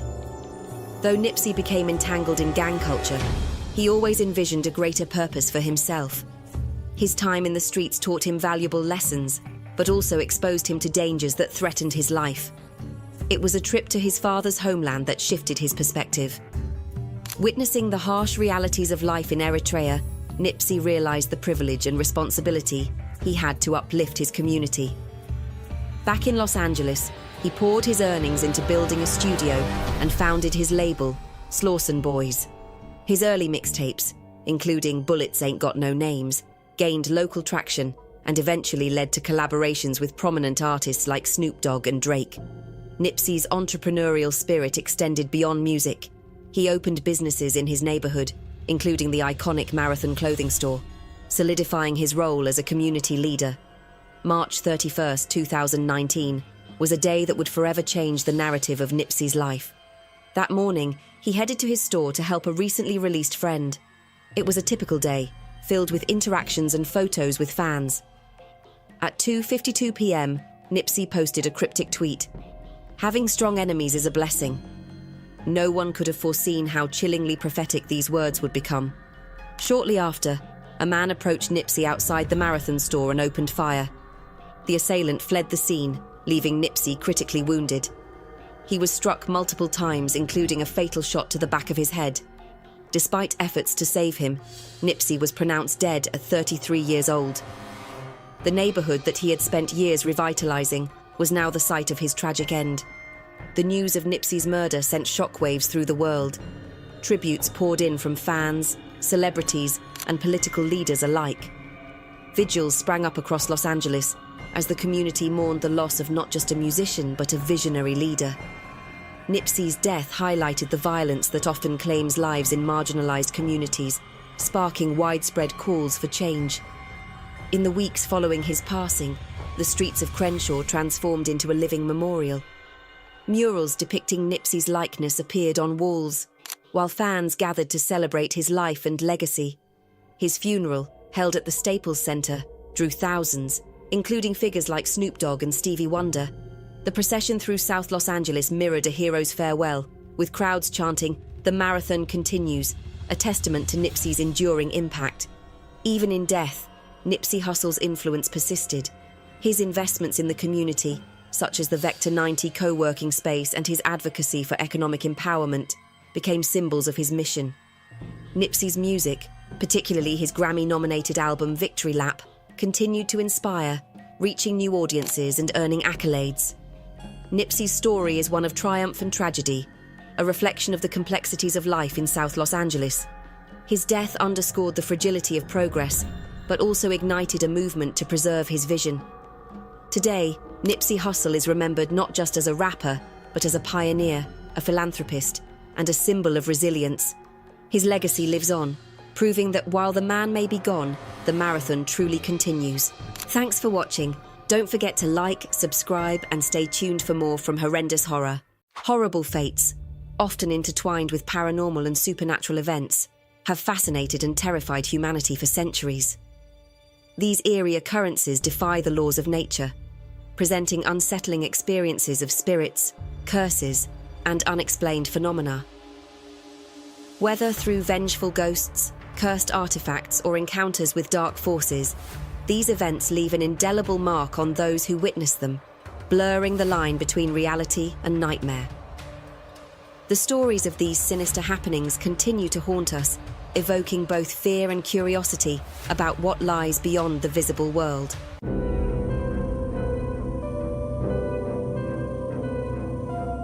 The quiet suburb of Amityville, New York, was just like any other peaceful neighborhood in the 1970s. That is, until one family's dark reality unraveled into a tragedy so horrific that it left scars on the community and etched the house at 112 Ocean Avenue into infamy. In November 1974, the DeFeo family's home turned into a scene of unspeakable violence. A family of 7 was reduced to a single survivor, Ronald Butch DeFeo Jr. But this wasn't a case of misfortune or an outside attack. Butch, the eldest son, was the one who pulled the trigger. To understand what led to that night, you have to look inside the DeFeo household, which was far from harmonious.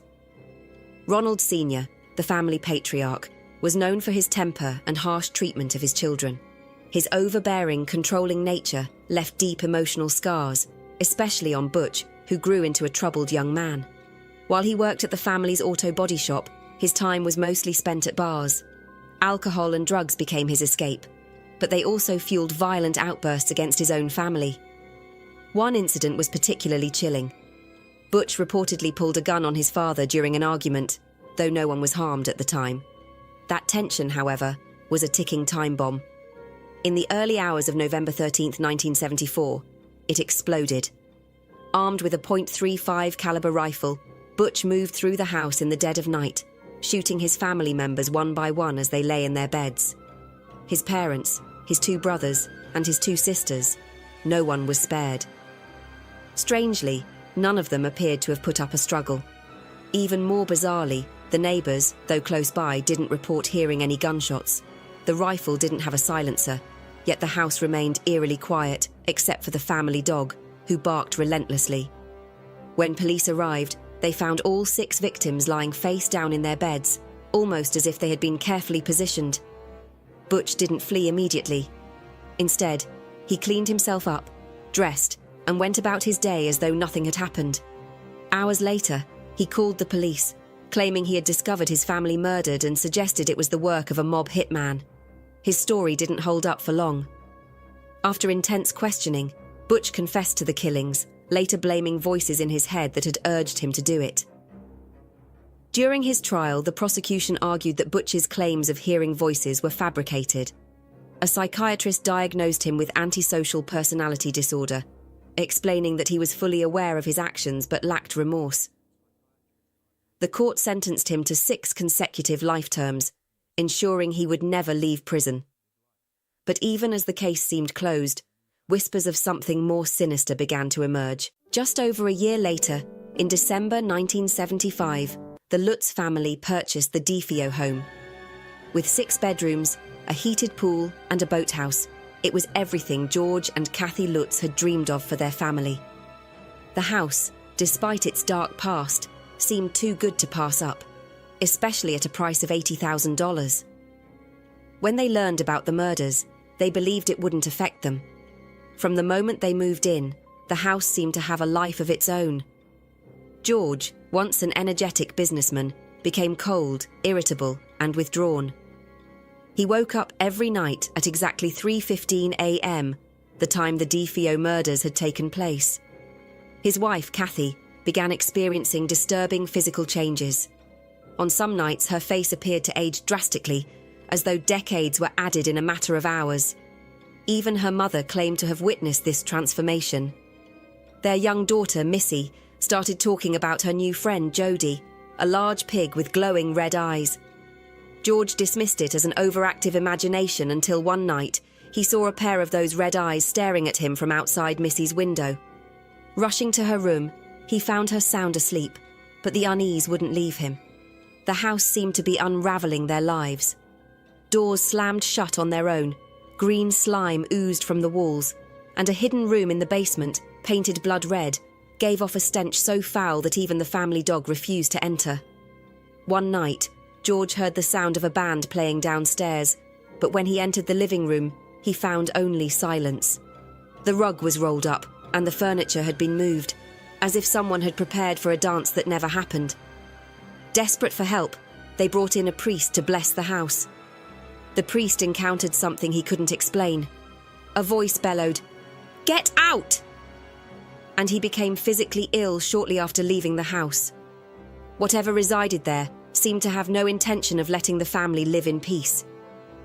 After just 28 days, the Lutz family fled in the middle of the night, leaving everything behind. They never returned. Their story, later told in the book The Amityville Horror, captivated and terrified readers. Some believed it was a hoax, while others saw it as undeniable proof of the supernatural. Since the Lutz family's departure, the house has changed hands multiple times.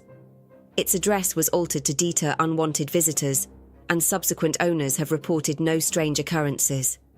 Still, the events of 112 Ocean Avenue remain one of the most chilling tales in modern history, a haunting mix of real-life horror and lingering mystery. Even today, as the house stands quiet, its past casts a long shadow, one that reminds us how deeply tragedy can imprint on a place. Just when you thought the terror of Amityville couldn't get any darker, prepare for another chilling encounter. The Bell Witch haunting is a story that spans decades, filled with mystery, torment, and unanswered questions. Stay with us, because what happens next will make you question the very nature of reality and the supernatural.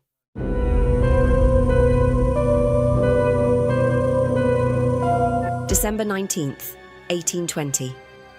John Bell, a respected farmer from Adams, Tennessee, fell into an unexplained coma. By the next day, he had tragically passed away, leaving his family heartbroken. But his death was far from natural or peaceful. The events leading up to that moment, and the terror that followed, created a haunting legend that would ripple through history. Some blamed a vengeful witch, others whispered of poison and betrayal. This is the eerie tale of the Bell Witch haunting. It all began 3 years earlier, in 1817. John Bell was walking through his cornfields when he saw something terrifying. A strange creature with the body of a dog and the head of a rabbit. He raised his gun and fired, but the creature vanished without a trace. That night, as the family sat down for dinner, they heard strange knocking sounds outside. John's sons rushed out to investigate, but they found nothing. Over the next few weeks, the mysterious disturbances escalated. Knocks on the walls, scratching sounds under the floors, and eerie whispers in the dark. Soon, the Bell children became targets. Their blankets were yanked from their beds, and their hair was pulled by unseen hands. The youngest daughter, Betsy, endured the worst of it. She would wake up covered in scratches and welts, as though she had been attacked. The torment continued night after night, leaving the family terrified. Desperate for answers, John confided in a family friend, James Johnston. James agreed to spend a few nights at the Bell home, hoping to explain the strange happenings. What he experienced left him shaken. The spirit, or whatever it was, seemed intelligent, even malevolent, and its presence could not be ignored. Word of the haunting spread quickly, drawing visitors from miles away. People came hoping to witness the mysterious entity for themselves. Among them, according to legend, was Andrew Jackson, the future president of the United States. It said he fled the farm after encountering something he couldn't explain. But the hauntings weren't just noises and tricks. John Bell's health began to deteriorate. He suffered from strange symptoms, muscle spasms, exhaustion, and fits of pain. By December 1820, he could barely function. Then, one fateful morning, his family found him unconscious. Nearby, in the kitchen, they discovered a vial filled with a dark, unknown liquid. John Jr., his son, tested the substance on the family cat, and the poor animal died instantly. A chilling voice echoed through the house. "I gave old Jack a big dose of that last night." In a fit of rage, John Jr. hurled the vial into the fire, where it erupted in a blue flame and vanished up the chimney. But the spirit wasn't finished. With John gone, it turned its fury toward Betsy. Wherever she went, she was tormented. Her hair pulled, her body struck, and her ears filled with threats. Finally, in March 1821, Betsy broke off her engagement to her fiancé, Joshua Gardner, and just like that, the spirit disappeared. 7 years later, the entity returned, not to terrorize, but to speak with John Bell Jr. For 3 days, it discussed the past, the future, and events yet to come. It even made predictions, some say, about the Civil War. Then, it vanished again, leaving behind more questions than answers. Over the years, the legend of the Bell Witch has only grown. Descendants of the family claim to have seen signs of its lingering presence: a black dog, shadowy figures, and the faint sound of laughter. Skeptics, however, have their own theories. Some believe Betsy's teacher, Richard Powell, orchestrated the entire haunting.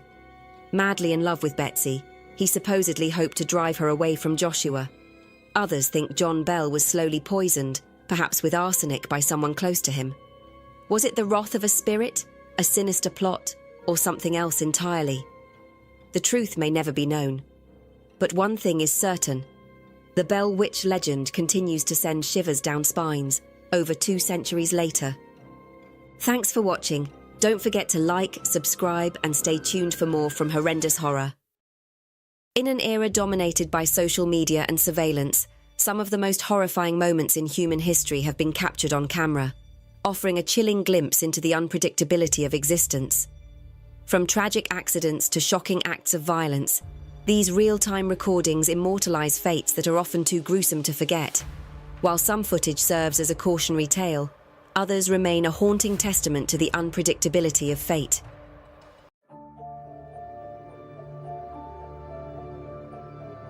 On January 19, 2022, in the small village of Vera, located just south of St. Petersburg, Russia, a long-standing tradition turned into a tragic ordeal that would forever change the lives of a family. Anna Usova, a 40-year-old lawyer, and her husband Eerie were excited to take part in the Epiphany celebrations, a holiday known for its unique and often extreme ritual of plunging into freezing waters. This year, the couple chose to participate at the Eads River, a decision that would lead to an unimaginable tragedy. Every year, villagers and visitors alike take part in the Epiphany tradition, cutting holes into the thick ice that covers rivers and lakes, creating a temporary pool of water below. While the ritual may appear daunting, it is typically carried out with safety precautions. Stairs are often placed around the ice hole to help people enter and exit the water, and in some cases, participants even wear ropes to ensure they can be pulled out quickly if necessary. For most, it is a symbolic act of faith, an opportunity to cleanse both the body and the spirit. However, this year's plunge would not go as planned. The temperature on the night of January 19th was a bone-chilling -5 degrees Celsius, or 23 degrees Fahrenheit. Despite the freezing cold, Anna, dressed in a black one-piece swimsuit, took her place at the hole in the ice. She was no stranger to the ritual, but even with the tradition's long history, the dangers of the icy waters were never fully realized until that moment. Before diving in, Anna made the sign of the cross, a gesture of faith, and then took a deep breath. With a final glance at her surroundings, she pinched her nose and leapt feet first into the dark, freezing river below. But in a flash, everything changed. Witnesses at the scene immediately realized something was terribly wrong. Anna did not resurface. The safety attendant urgently called for help, and within seconds, Eerie, her husband, rushed into the water, desperately searching for her. The confusion and panic of the moment were palpable, but even with his efforts, Anna could not be found. Amid the chaos, the sound of children crying out for their mother echoed in the background, a heart-wrenching reminder of the family left behind in the wake of this terrifying ordeal. As rescuers scrambled to locate Anna, the current of the Eads River began to reveal its true power. Moving at a rapid 10 feet per second, the water quickly carried Anna away from the hole in the ice, far beyond the reach of any rescue efforts. Despite the desperate attempts by her husband and others to find her, the swift current ensured that there would be no quick resolution to the tragedy. The search continued for days. But even with the arrival of rescue divers, Anna's body remained elusive. The river had swept her far from the site of her plunge. It wasn't until January 28th, a full 9 days later, that her body was finally found.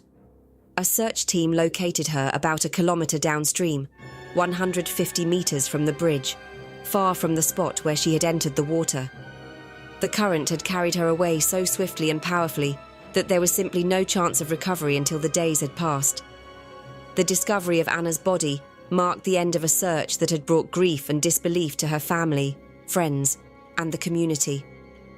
A ritual that had been intended to honour faith and tradition had instead become a nightmare, and the family was left to mourn the sudden, senseless loss of Anna, a wife and mother taken far too soon.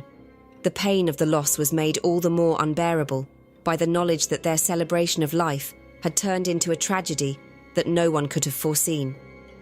The events of that night are a harsh reminder of how quickly joy can turn to sorrow, and how nature, no matter how familiar or seemingly safe, can become unforgiving in an instant.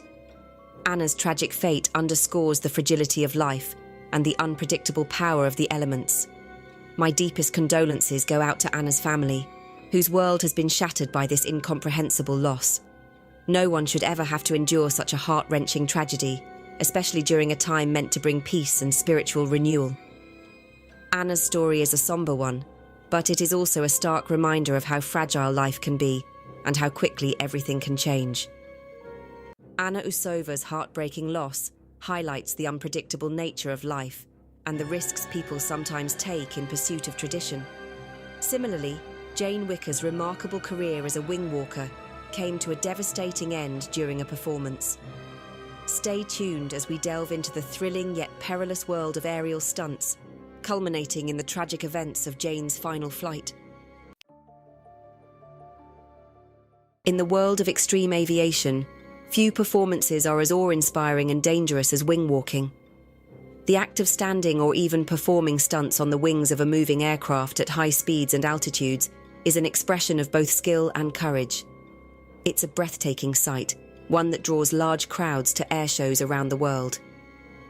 For Jane Wicker, wing walking was more than just a performance.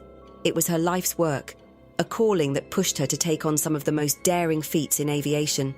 Her passion for the skies was unmatched, and her performances left spectators in wonder. But tragically, one routine that was meant to be like so many others ended in heartbreak. Jane Wicker was a seasoned wing walker, known for her precision, skill, and fearlessness. Throughout her career, she had captivated audiences with her stunning aerial routines, walking across the wings of planes, sometimes hanging from their struts or even performing acrobatic moves in mid-air. Her performances were the result of years of training, meticulous preparation, and an unshakable trust in the pilots she worked with. Jane loved the thrill of performing in front of crowds, and her connection with the audience was undeniable. She wasn't just a wing walker, she was an artist, using the sky as her canvas.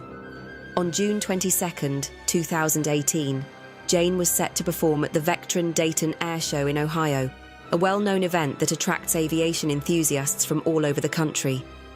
The air show was filled with a variety of acts, from aerobatic pilots doing tight loops and barrel rolls to wing walkers performing their daring stunts. Jane had taken part in this air show before, and she was a familiar face to both the performers and the spectators. The day of the show, she prepared for another breathtaking routine, walking on the wings of a biplane while it soared through the sky. It was meant to be just another thrilling performance in a long list of successful shows. As the biplane took off into the sky, the audience watched in anticipation. Jane was in her element, performing her usual routine with confidence, walking across the plane's wing, high above the ground. The crowd below marveled at her skill as she remained perfectly balanced on the moving aircraft, a testament to the years of experience she had in this dangerous craft. The plane executed a series of impressive maneuvers, climbing into the sky, twisting and turning in tight loops. Jane moved effortlessly with the plane, her body synchronized with the aircraft's movements, a beautiful display of control and precision. But as the biplane began its final maneuver, something went terribly wrong. What was supposed to be a simple ascent turned into a deadly situation. The plane began to spiral out of control. The audience, still unaware of the danger, continued to watch, oblivious to the unfolding catastrophe above. The pilot, an experienced aviator, attempted to regain control of the aircraft, but the plane continued to twist violently in mid-air, spiraling rapidly toward the ground. Jane, who was standing on the wing, was suddenly thrown from her position as the plane's descent grew more erratic. In that moment, the audience realized something had gone horribly wrong. As the plane fell, spiraling uncontrollably, Jane was lost to the chaos. The descent was too fast, and the forces at play were too great. She had no chance to regain her balance or secure herself. In an instant, she was ejected from the plane, falling toward the earth. The crash that followed was swift and brutal, leaving no time for recovery. Emergency responders rushed to the scene, but it was clear that Jane's injuries were fatal. The shock and grief that swept through the crowd and the aviation community were overwhelming. Jane Wicker, a woman known for her passion, her bravery, and her incredible skill, was gone. The loss of such a talented performer left a void in the world of aerial stunts and aviation performances. In the days that followed, tributes poured in from all corners of the aviation world. Jane was remembered not only for her breathtaking aerial performances, but also for her warm personality, her mentoring spirit, and her love for the craft. She had inspired countless people with her fearlessness, her ability to push boundaries, and her dedication to safety. Jane wasn't just a performer, She was a trailblazer who had helped elevate wing walking to a new level of skill and artistry. Both Anna Usova and Jane Wicker's stories highlight the unpredictable nature of life and the risks involved in pursuing one's passions. Whether immersed in icy waters or soaring through the sky, their devotion to tradition and adventure led to devastating outcomes. These events underscore how quickly life can shift, reminding us to value each moment while acknowledging the dangers that come with pushing boundaries. Thanks for watching. Don't forget to like, subscribe, and stay tuned for more from Horrendous Horror. Life is full of mysteries, but few are as chilling as the tales of horrible fates and mysterious deaths. From unsolved crimes to eerie disappearances, these stories captivate us with their unanswered questions and haunting twists. Join us as we delve into the enigmatic and unsettling, uncovering the secrets behind some of history's most perplexing tragedies. On a seemingly ordinary day, November 28, 1969, the peaceful calm of Penn State University's campus was shattered by a tragedy that would haunt the community for decades. Betsy Aardsma, a 22-year-old graduate student, had chosen to spend her Thanksgiving holiday on campus, committed to her academic goals. While most students were enjoying the festive break with their families, Betsy was immersed in her studies. It was a decision that would lead her into the heart of one of the most chilling mysteries in American true crime history. Betsy was bright, driven, and deeply focused on her education. She had big plans for her future, studying English literature and aiming for a career that would combine her love for language and her passion for helping others. On that Friday afternoon, she made her way to the Patty and Paterno Library to conduct some research for an assignment. The library, with its towering bookshelves and quiet ambience, was meant to be a sanctuary for learning. Instead, it became the setting for a nightmare. At approximately 4:45 p.m., the tranquil atmosphere of the library was disrupted by an unusual noise, a loud thud, as if books had fallen from a shelf. In a place where even the faintest whisper can draw attention, the sound startled those nearby. Witnesses described seeing two men running from the scene, their faces obscured, shouting to a clerk that a girl needed help in aisle 51.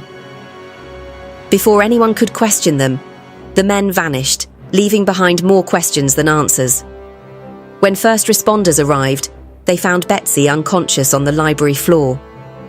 To the untrained eye, her condition appeared to be the result of a medical emergency, perhaps a seizure or a fainting spell. There was no visible sign of trauma, and her red dress showed no obvious stains or damage. Immediate attempts to revive her, including mouth-to-mouth resuscitation, were unsuccessful. Betsy was quickly transported to the nearby on-campus hospital. It wasn't until doctors examined her that the horrifying truth came to light. Betsy hadn't collapsed from natural causes. She had been murdered. A single, precise stab wound had pierced her chest, cutting through her left breast and severing her pulmonary artery. The blade, estimated to be around 3 inches long, caused her lungs to fill with blood, suffocating her from within. The attack had been so swift and so calculated that Betsy never had the chance to cry out for help. The red dress she wore that day tragically concealed the blood, delaying the realization that she had been stabbed. The discovery turned what seemed like a tragic medical incident into a full-fledged homicide investigation. Officer Mike Simmers, an undercover Pennsylvania State Police officer, was called to the scene. When he arrived at the library, he was struck by how undisturbed it was.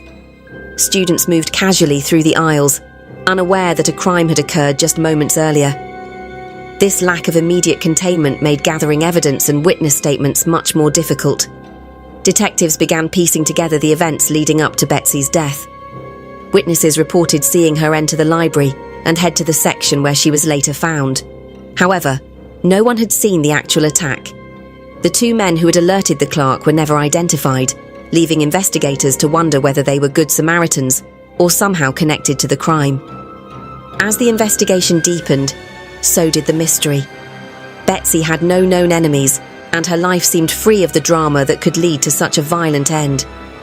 Investigators interrogated hundreds of students and followed leads that stretched from Pennsylvania to her home state of Michigan. Each potential clue led to a dead end. Theories began to circulate.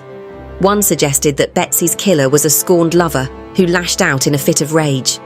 Another pointed to the possibility of a serial killer, with some even speculating about Ted Bundy, who was rumoured to have been in the area around the time of the murder. Yet no evidence ever connected Bundy, or anyone else, to the crime. The nature of the attack itself raised even more questions. The precision of the stab wound suggested it wasn't a random act of violence. Was the killer extraordinarily lucky, or had they planned this with chilling precision? The stealth and speed of the crime left investigators baffled. As weeks turned into months and months into years, the case went cold. The unanswered questions lingered. Why would someone target a bright, dedicated young woman like Betsy? What motive could drive such a calculated and silent attack in a public place like a library? Today, more than 5 decades later, the murder of Betsy Aardsma remains unsolved. Her family and friends were left with an unfillable void, and the community of Penn State was forever changed. The Patty and Paterno Library, once a haven for students, became a symbol of a haunting, unanswered tragedy.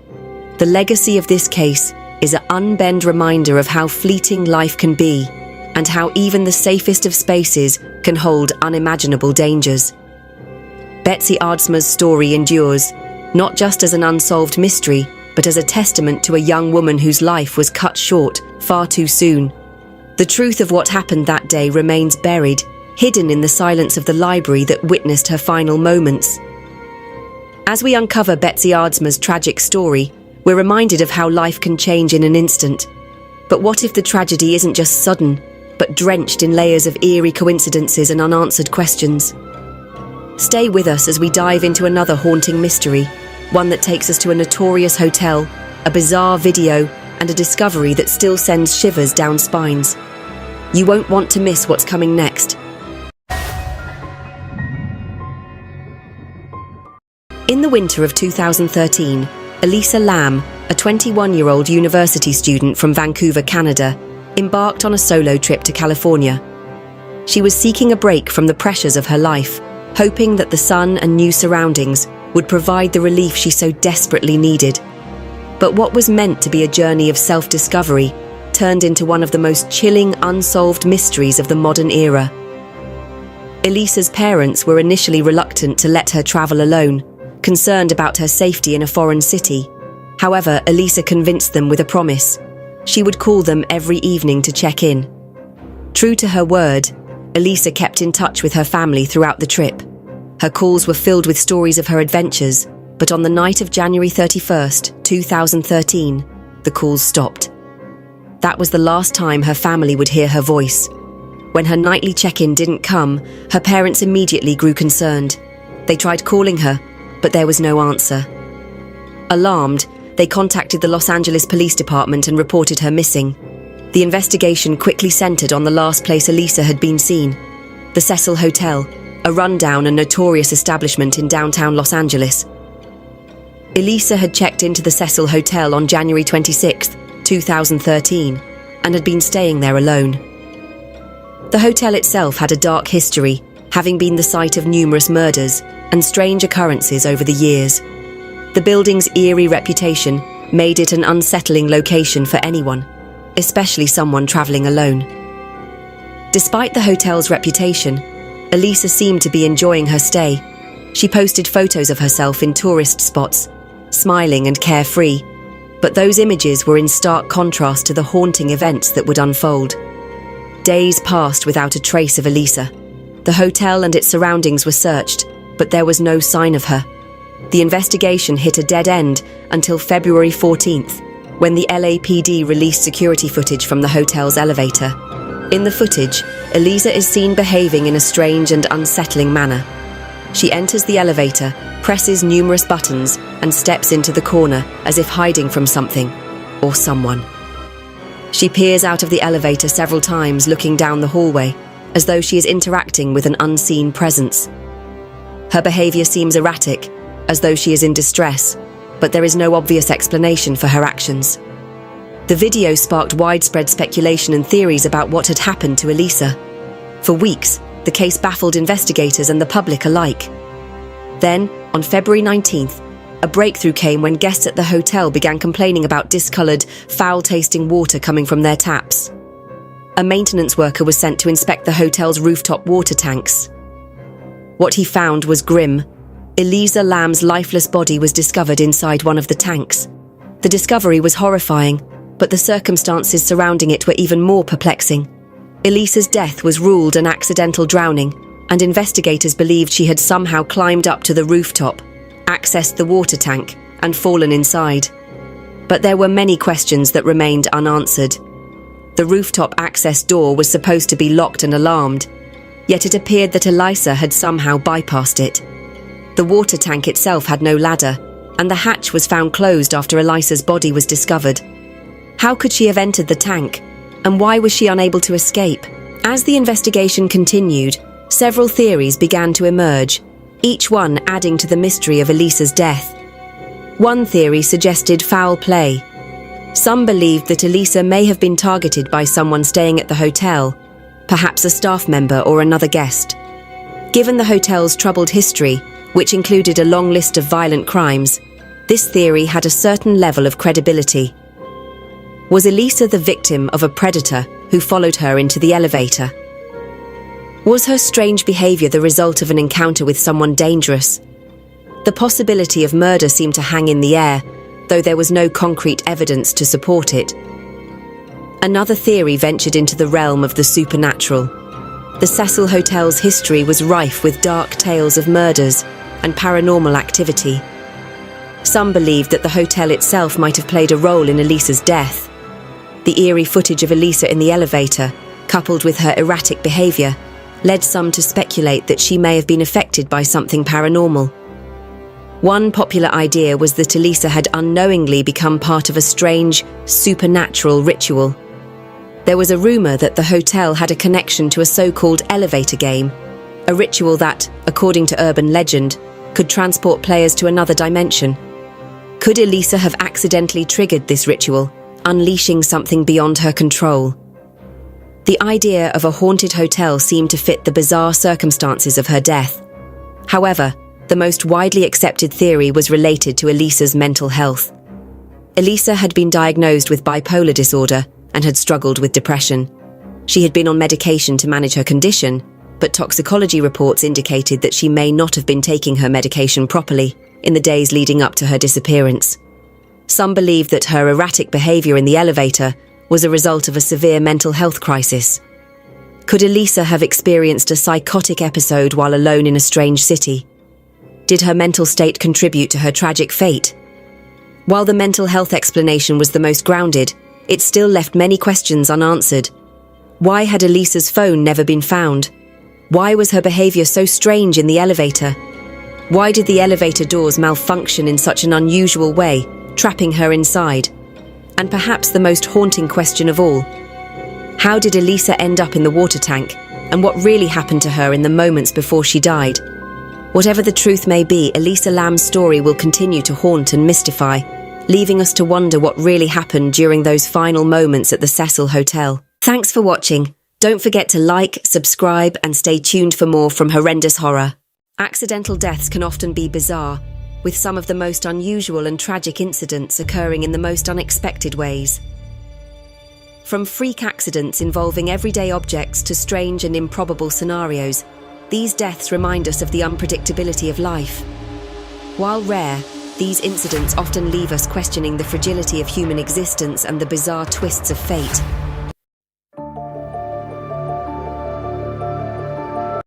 Sometimes life takes the most unexpected and tragic turns. What begins as a simple visit or a pleasant trip can end in a way no one could ever predict. Two separate incidents, separated by thousands of miles, remind us of the fragility of life and how everyday moments can lead to unimaginable tragedy. It was March 30th, 2015, a crisp spring morning in Scranton, Pennsylvania. Stephen Wojtak, a 74-year-old man, and his wife made their way to St. Joseph's Cemetery in Throop. This visit wasn't just another errand, it was a deeply cherished tradition. Every Easter, the couple visited the grave of Stephen's mother-in-law to decorate it with flowers, crosses, and ornaments. The act was one of love and remembrance, a way to honour family and the passage of time. The pair arrived at the cemetery around 10 a.m., carrying Easter decorations they had carefully picked out the day before. As they walked through the quiet grounds, their footsteps crunched softly on the gravel paths. The cemetery, tranquil and still, held the weight of countless memories for them. Reaching the grave, they stood together for a while, sharing smiles and tears, letting the moment settle into their hearts. Stephen knelt down to attach an ornament to the headstone. His wife stood nearby, holding the other decorations, ready to continue the ritual they had repeated so many times before. But without warning, the unthinkable happened. The headstone, large and heavy, suddenly tipped forward. It struck Stephen with immense force, pinning him beneath it. His wife's screams pierced the still air, shattering the peaceful silence of the cemetery. Workers who were nearby rushed over, desperate to help. But the stone was far too heavy to move, and there was nothing they could do. Stephen's wife could only watch in horror as her worst nightmare unfolded. Her husband passed away at the scene, his life abruptly taken in the very place they had come to honour the dead. A caretaker later explained that as the ground begins to thaw in the spring, the bases of older headstones can sink, making them unstable. It was an overlooked danger that led to devastating consequences. Stephen's final resting place ended up just a few feet from where he died, right beside his mother-in-law. A visit meant to honour life's fragility ended in unimaginable loss for a devoted couple who had only come to pay their respects. Thousands of miles away and 4 years later, another tragedy would unfold in a similarly shocking manner. In April 2019, Patrick McGuire, a 67-year-old man from Wisconsin, embarked on what he thought would be a trip of a lifetime. Along with his wife Anna and 2 close friends, he boarded a plane to Scotland.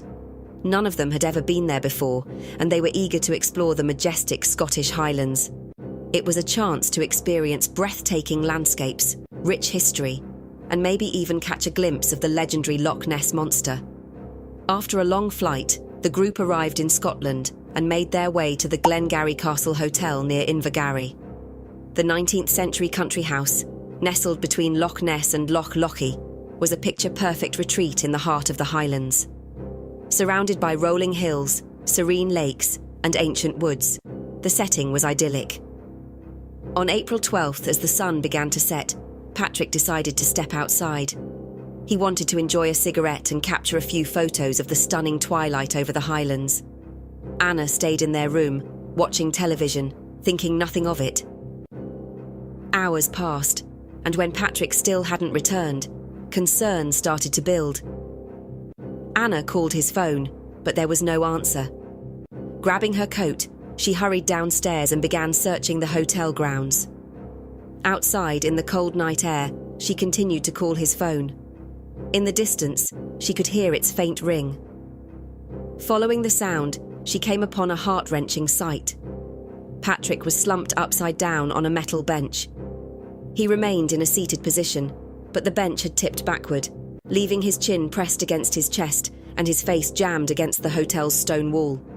He was unresponsive and cold to the touch. Anna frantically called for help, but when emergency responders arrived, it was too late. Patrick had passed away. An investigation revealed the tragic sequence of events. As Patrick sat on the bench, it had sunk into the soft, wet grass beneath it. The bench tipped backward, and the impact rendered him unconscious. Unable to move, he became pinned in an awkward position, which led to positional asphyxia. The hotel admitted they had tried to address the issue of sinking benches by placing wooden blocks in the grass, but these makeshift solutions had not been sufficient.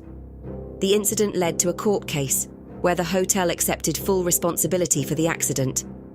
While they were fined for breaching safety regulations, the penalty was little comfort to Patrick's grieving family. Both of these tragedies began as ordinary, peaceful moments. Stephen Wojtak and Patrick McGuire had no idea that their fateful days would end so differently from how they began. These stories remind us of the fragility of life and how quickly the mundane can turn into the unimaginable. As we reflect on the tragedies of Stephen Wojtak and Patrick McGuire, it's clear how unexpected events can change lives in an instant. But these aren't the only bizarre accidents that remind us of life's fragility. Stay with us, because up next is a story even more unexpected, one involving a routine maintenance job that turned deadly in the most shocking way. Imagine something as simple as fixing a broken urinal leading to a fatal accident. The following case will leave you stunned, proving just how quickly the ordinary can become extraordinary in the blink of an eye. Keep watching to hear the full story. This unusual and tragic story begins in the heart of London, in the bustling area of Cambridge Circus. It was a seemingly ordinary afternoon on Friday, January 27th, 2023, when 60-year-old maintenance worker Kevin Holding set out to do what he had done countless times before. Kevin lived in Beckingham in southeast London with his wife. He worked for High-Tech Washroom Solutions Limited, a company tasked with maintaining innovative restroom systems across the city. Kevin was not just a dedicated worker, but also a loving husband, father to 3 children, and a grandfather. His family adored him, often calling him the best granddad in the world. On that fateful morning, Kevin received a call about a jammed telescopic urinal outside the Palace Theatre. It wasn't unusual for him to be called for such repairs. This was a job he knew well. For those unfamiliar, telescopic urinals have been in use in the UK for around 2 decades. During the day, these urinals are hidden underground, blending seamlessly with the pavement. However, at night, they rise hydraulically to provide a practical, temporary solution for public sanitation. Although efficient, their design and mechanism require regular maintenance, which occasionally led to calls like the one Kevin received that day. Thinking nothing of it, Kevin got into his work van and made his way to Cambridge Circus, arriving at the scene around 10:30 a.m. He began his work as usual, using his expertise and tools to address the problem. The task seemed routine, something he had done dozens of times before. However, this time, things took a horrifying turn. As Kevin worked, the telescopic urinal suddenly became unjammed. With its powerful hydraulics and heavy metal structure, it slammed shut, trapping Kevin underneath. He was on his hands and knees at the time, and the urinal came crashing down on his waist, pinning his upper body underground while leaving his legs exposed above the pavement. The weight of the structure and the hydraulic pressure turned a routine maintenance task into a nightmare. Emergency services were called at around 1 p.m, reporting a man severely injured and trapped inside a telescopic urinal. Paramedics and firefighters arrived promptly, but even the most experienced among them had never encountered anything like this. Kevin, who was only identified later through his Oyster card, was wedged in a nearly impossible position, with the upper half of his torso trapped beneath the ground. Rescue efforts began immediately, but the urinal's powerful hydraulics had locked it into place, making it impossible to move manually. Firefighters and paramedics tried every tool they had, crowbars, jacks, and brute force, but nothing worked. The situation became more urgent by the minute, as the crowd of onlookers grew. Tourists and locals alike watched anxiously as emergency responders fought to free Kevin. Realizing the tools they had were insufficient, the team called for a specialized industrial crane to lift the urinal entirely. However, the crane wasn't expected to arrive until at least 3:15 p.m, leaving rescuers to continue their efforts for several agonizing hours. When the crane finally arrived, it took immense effort and coordination to lift the urinal off Kevin. The sight was harrowing, and it was clear that he was in critical condition. Paramedics worked tirelessly to stabilize him before loading him into an air ambulance. Tragically, Kevin succumbed to his injuries before reaching the hospital. A post-mortem later determined that he died of compression asphyxia, caused by the immense weight and pressure of the telescopic urinal. This tragic incident sparked immediate action from local authorities, who launched a review of the safety protocols surrounding telescopic urinals. As a precautionary measure, other units in the area were temporarily decommissioned while safety assessments were conducted. Questions were raised about whether more robust safeguards could have prevented such a catastrophe. Kevin's passing left a profound impact on his family and community. He was remembered not only as a skilled and dedicated worker, but also as a beloved husband, father and grandfather, whose life was taken in a senseless and tragic accident. For those who knew him, Kevin's memory serves as a testament to the risks faced by workers who quietly keep the city functioning. Both stories highlight the fragility of life and the unpredictability of fate. What begins as an ordinary day can quickly turn into an unimaginable tragedy, forever altering the lives of those left behind. These incidents serve as poignant reminders of how quickly the mundane can lead to devastating loss. Thanks for watching. Don't forget to like, subscribe, and stay tuned for more from Horrendous Horror. The world is filled with chilling tales of horrible fates, mysterious disappearances, and unexplainable events that defy logic. From vanished explorers to eerie cases of people meeting gruesome ends under bizarre circumstances, these stories continue to baffle and haunt. Delving into them unveils the dark side of human history, where the unknown takes center stage.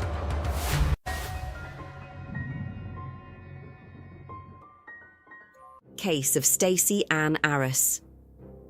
Yosemite National Park is a breathtaking wilderness of towering peaks, serene lakes, and dense forests.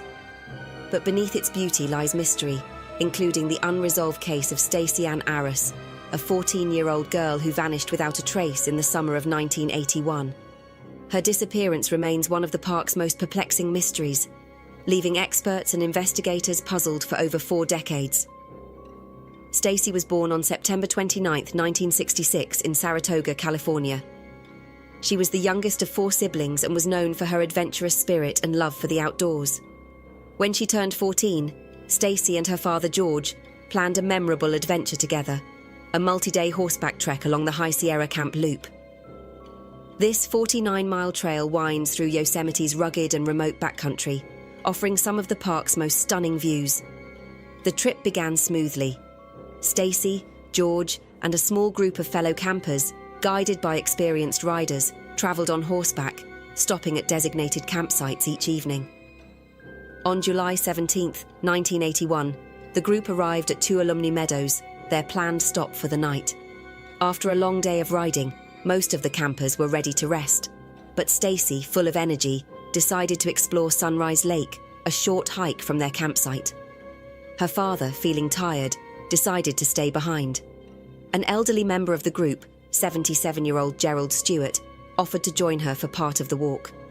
Stacy and Gerald set off together, but Gerald soon grew tired and returned to camp, leaving Stacy to continue alone. Witnesses saw her walking down the trail, carrying her camera and heading toward the lake. It seemed like a safe, ordinary hike, until she failed to return. As the hours passed, her father grew worried. He and Gerald began asking other campers if they had seen her, but no one had. By nightfall, the concern turned to panic. A search party quickly formed, with campers scouring the trail and calling Stacy's name. Whistles echoed through the forest, but there was no response. The following day, the National Park Service joined the effort, launching a massive search operation. Helicopters scanned the area from above, scent-tracking dogs combed the ground, and over 150 volunteers, many of them seasoned mountain rescue personnel, covered a 5-square-mile radius around the campsite and Sunrise Lake. Despite their efforts, the only clue they uncovered was a camera lens believed to belong to Stacy. There were no signs of a struggle, no footprints leading further into the wilderness, and no evidence of an animal attack. Theories began to emerge. Some speculated that Stacy might have fallen into a hidden crevice or become disoriented, wandering deeper into the wilderness. Others considered the possibility of an animal attack, but experts found no blood, torn clothing, or disturbed terrain to support this idea. Yosemite is home to black bears and mountain lions, but incidents involving attacks on humans are rare. The idea of abduction was also explored, though it seemed unlikely in such a remote area with few visitors. As days turned into weeks, hope of finding Stacy alive began to fade. After 12 days of searching, the official operation was called off. Rescuers believed her remains might be discovered during the spring thaw, but no new evidence ever surfaced. Over the years, rumors of sightings in states like Oregon, Nevada, and Colorado reached investigators, but none led to any breakthroughs. Stacy's disappearance remains a chilling reminder of how unpredictable and unforgiving nature can be. Even experienced search and rescue teams admit that sound behaves unpredictably in the wilderness, which could explain why Stacy didn't respond to shouts and whistles if she was nearby during the initial search. Her case has drawn attention from researchers and independent investigators, including David Paulides of Missing 411 fame, who filed Freedom of Information Act requests to obtain more details. However, much of the information remains unavailable, adding another layer of mystery to the story. For Stacy's family, the pain of her loss has been compounded by the lack of closure. Decades later, the questions remain. Did she suffer a tragic accident? Was she the victim of an animal encounter? Or did something more sinister occur? Whatever the truth may be, Stacy's story serves as a haunting reminder to always exercise caution in the wilderness and to cherish the moments spent with loved ones.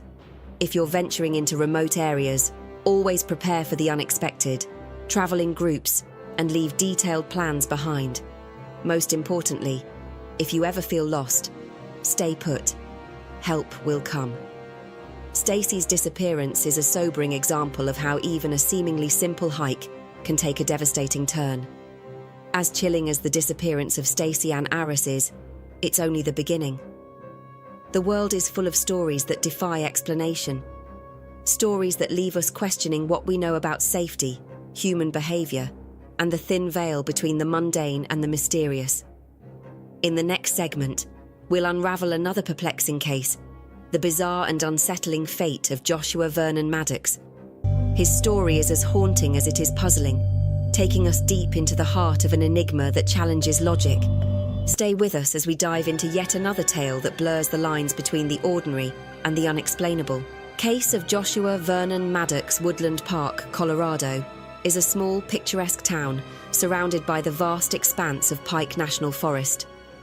With its serene landscapes and tight-knit community, it's the kind of place where people know their neighbours and life feels simple. But in 2008, the peaceful facade of this town was shattered by a mystery that would leave residents baffled and a family heartbroken. Joshua Vernon Maddox, born on March 9, 1990, was an 18-year-old with a bright smile and an easygoing personality. He was tall, lanky, and loved by nearly everyone who knew him. A talented musician with a knack for humour, Josh appeared carefree and full of potential. But underneath, he carried the weight of grief. 2 years earlier, his older brother Zachary had tragically died, a loss that deeply affected Josh and his family. Despite this, Josh seemed to find solace in music, creativity, and long walks in the woods, a personal ritual he often used to clear his mind.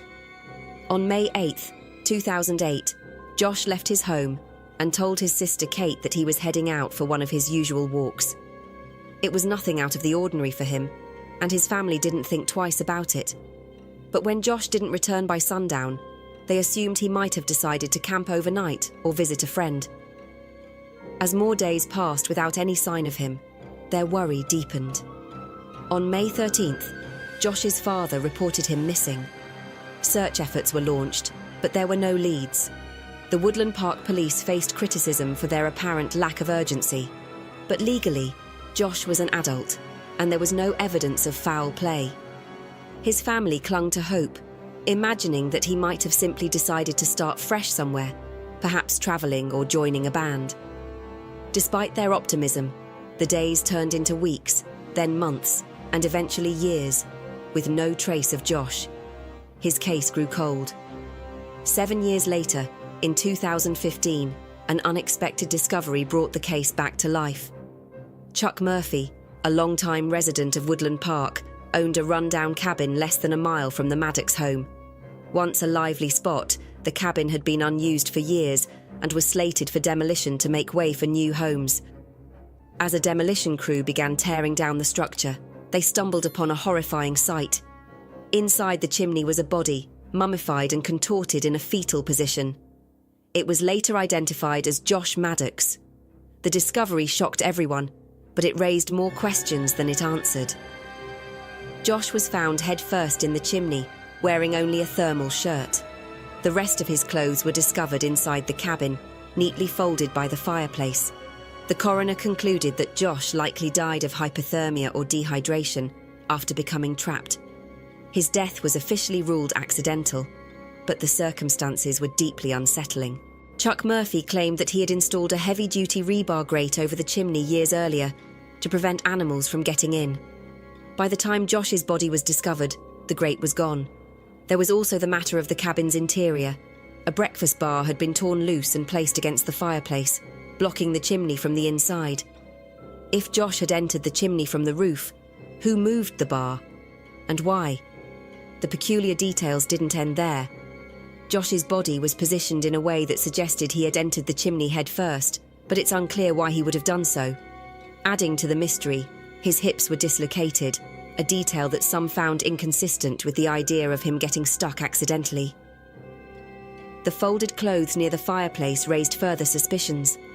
Had Josh entered the cabin before his death, or had someone else placed the clothes there?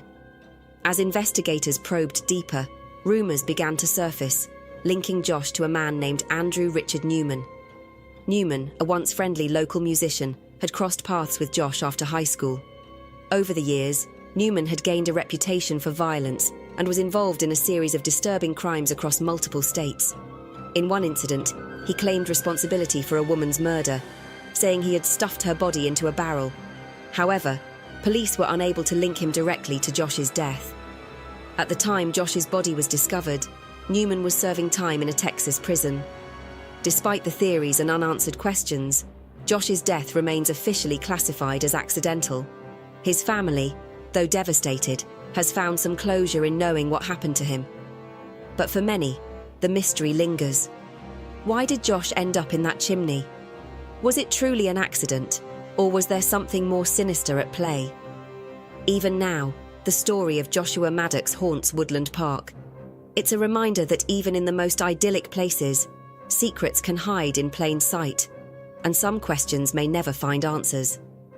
The cases of Stacy Aris and Joshua Vernon Maddox remain haunting mysteries, shrouded in unanswered questions and eerie circumstances. Both stories highlight the fragility of life and the unexpected dangers that can arise, even in seemingly safe or familiar environments. They act as poignant reminders of the importance of caution, preparedness, and vigilance in both wilderness and urban settings. Above all, they leave a lasting impact on the families and communities searching for closure and understanding. Thanks for watching. Don't forget to like, subscribe, and stay tuned for more from Horrendous Horror. Horrible fates often strike when least expected. Yet some individuals manage to defy the odds and survive against all conceivable barriers. These survival stories are a testament to human resilience, showcasing extraordinary strength in the face of unimaginable adversity. From natural disasters to harrowing accidents, these survivors have lived to share their inspiring tales of courage and determination.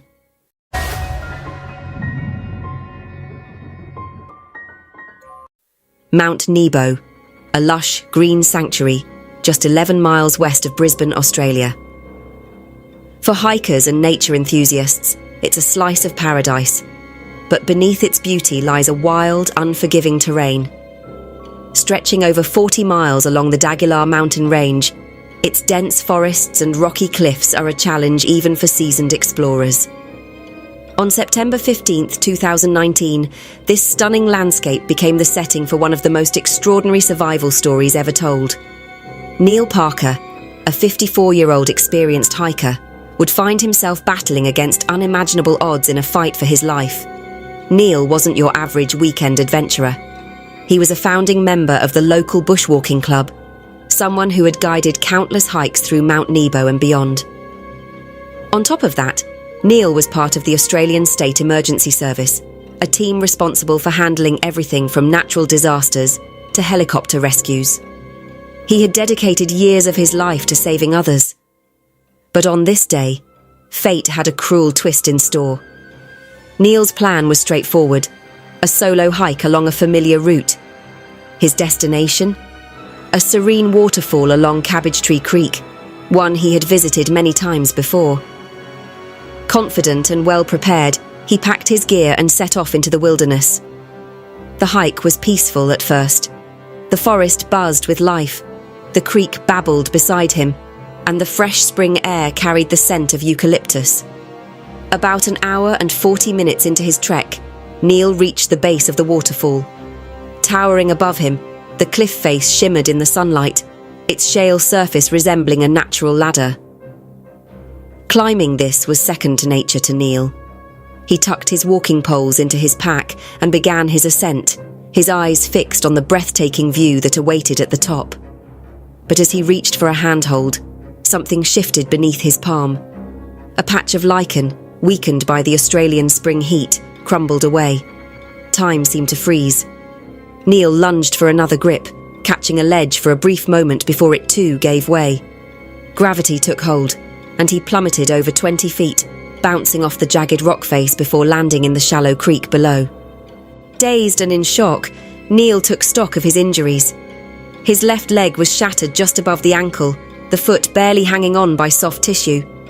His left arm was broken above the wrist, rendering one side of his body useless. He reached for his phone, only to realise the valley offered no signal. As he fumbled to put it back in his pocket, the phone slipped from his hand and vanished into the creek. Neil was utterly alone. Neil's survival instincts kicked in. As someone with years of rescue experience, he knew the grim reality. No one was coming to find him. The dense tree canopy made aerial searches nearly impossible. Worse, he hadn't told anyone about his plans that day. The emergency beacon that could have saved his life was sitting at his ex-wife's house. Neil knew that if he wanted to survive, he'd have to rely entirely on himself. Pushing through the searing pain, he reached for his first aid kit. He splinted his shattered leg using his walking poles, resetting the bone by hand, an excruciating process. With bandages, he tied the splint in place and slung his broken arm. It wasn't perfect, but it was enough to keep him alive. To move, Neil had to improvise. He tied his broken leg to his functioning arm so he could lift it off the ground, preventing further damage. With his right arm and leg, he began to crawl. His goal was clear: reach a part of the trail 2 miles away, where locals often jogged. Inching forward, Neil measured progress in agonizing centimeters. Each pull drained his strength. The uneven terrain, rocks, roots, and undergrowth, made every movement a challenge. To make matters worse, his food supply was limited to a handful of nuts, a trail bar, and some candy. As the sun set on Sunday, a rescue helicopter flew overhead. For a brief moment, Neil's hope soared, but the thick forest concealed him entirely.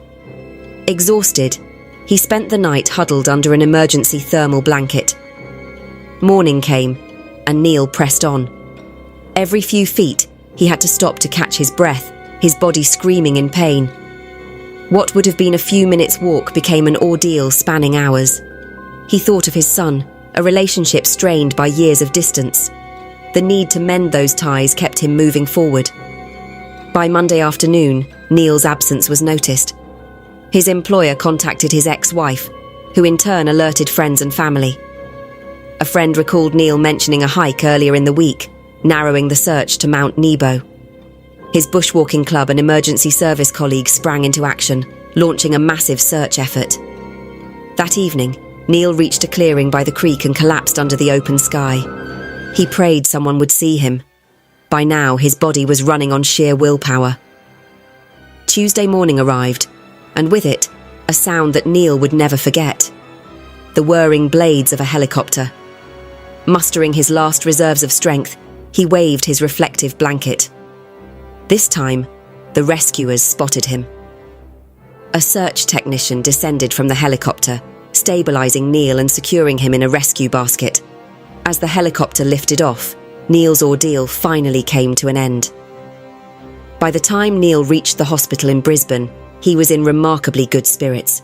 Despite his injuries, he joked with reporters and expressed gratitude for the team that saved him. Though his body bore the scars of his struggle, his determination remained unbroken. As Neil fought his way through the unforgiving wilderness, his determination mirrored the courage displayed by Dr. Jerry Nielsen, who faced her own life-or-death battle at the South Pole. Both were isolated in extreme conditions, relying on nothing but their inner strength and resourcefulness to survive. Stay tuned to see how Jerry's incredible story unfolds, proving that the power of perseverance knows no bounds.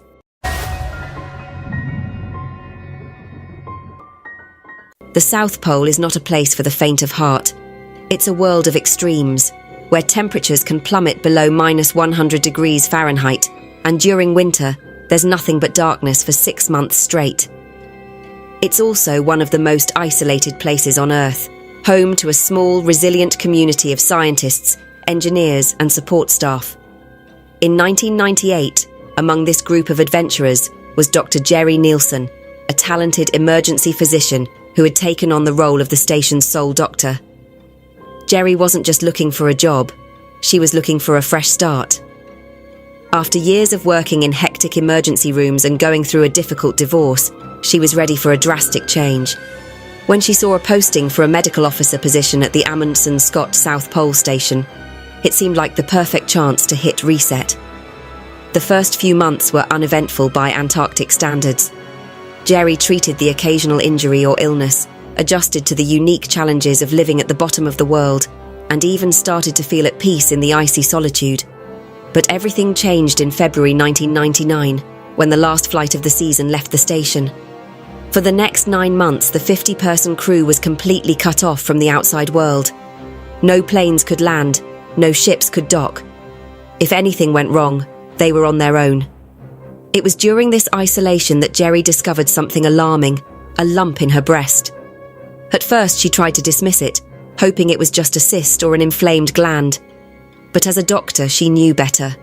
The lump didn't feel right, and the stakes couldn't have been higher. Thousands of miles from proper medical facilities and unable to leave the station, she found herself facing a grim reality. The South Pole's medical clinic was equipped to handle broken bones, infections, and other emergencies, but not cancer diagnostics. With no mammogram machine or biopsy tools, she reached out to medical colleagues back in the United States using emails and satellite calls. Her message was clear. What should I do? After intense discussions, the consensus was unsettling. Jerry had to perform her own biopsy. It wasn't just her best option, it was her only option. Determined to save herself, Jerry began preparing. She turned the station's limited resources into a makeshift surgical suite and practiced on raw chicken to master the technique. Her colleagues, though not trained in advanced medical procedures, became her assistants, helping her monitor vitals and ensuring the area was as sterile as possible. When the day arrived, she numbed the area with a local anaesthetic and carefully guided a needle into the lump. Every movement was deliberate. She knew there was no room for error. She extracted a tissue sample and sent it off for analysis using the station's communication systems. But when the results came back, they were inconclusive.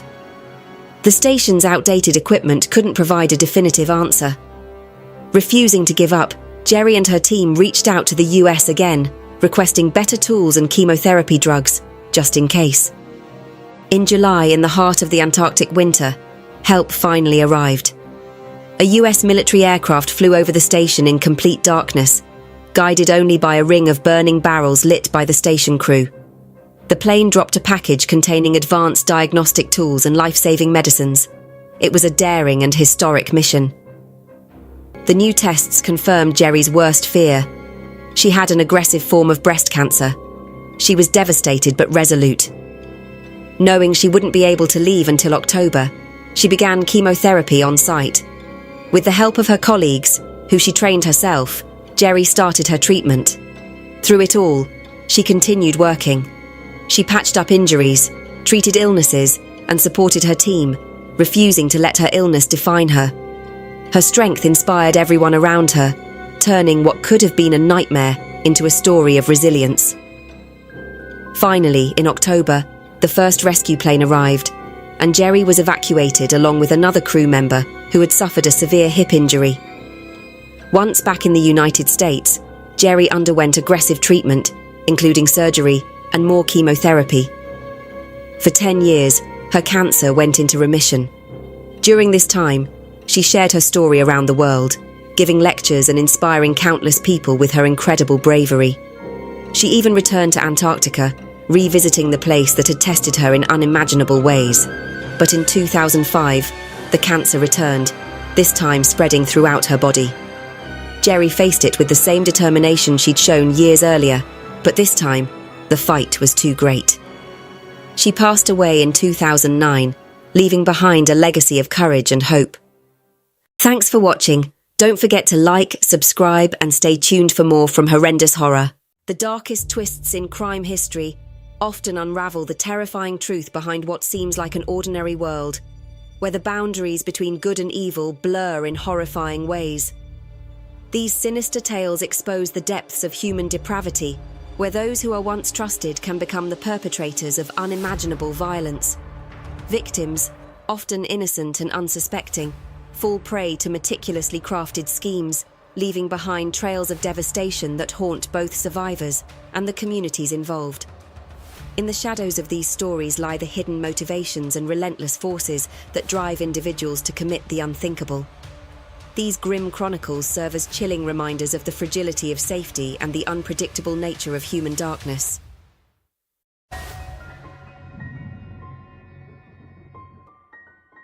Case of Christa Luth. Today, we uncover the chilling story of a young woman with a bright future, a troubling breakup, and a mysterious disappearance that haunts a community to this day.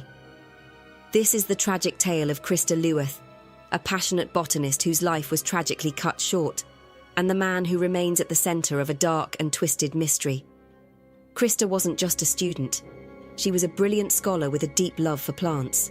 With one degree already in botany, she was working towards another in horticulture, dreaming of joining the prestigious graduate program at Cornell University. But despite her ambitions, she faced personal struggles. After ending her relationship with her boyfriend, Brad Cornea, Christa found herself living alone in a small apartment, burdened by financial strain. The breakup left her in a tough spot financially, forcing her to consider selling her beloved truck and taking on part-time work. Despite the challenges, she confided in her father that she was determined to make things work. But behind her resolve was a disturbing reality. Her ex-boyfriend wouldn't stop contacting her. Calls, messages. He was relentless. On the evening of November 11th, 2008, Christa seemed to be going about her day as usual. She spoke briefly with a neighbour before heading out for her evening class at a greenhouse not far from her apartment. Her mood appeared upbeat, and nothing seemed out of the ordinary. But Christa never made it to class. She vanished without a trace. When friends couldn't reach her, they broke into her apartment to check on her. Her cat, Moet, was there, hungry and alone. Lights were left on, and dinner was half prepared on the stove, as if she had been interrupted. Those closest to her insisted that Christa would never abandon her pet or her responsibilities. It was clear something, or someone, had lured her away. Suspicion quickly fell on her ex-boyfriend, Brad.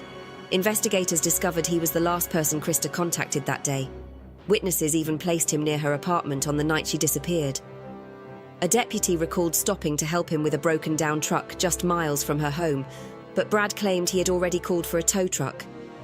In the weeks that followed, chilling discoveries were made. Christa's shattered phone, her debit card, and her driver's license were found discarded miles away. Investigators pieced together a timeline that pointed directly to Brad's involvement, but without a body, building a solid case was a daunting challenge.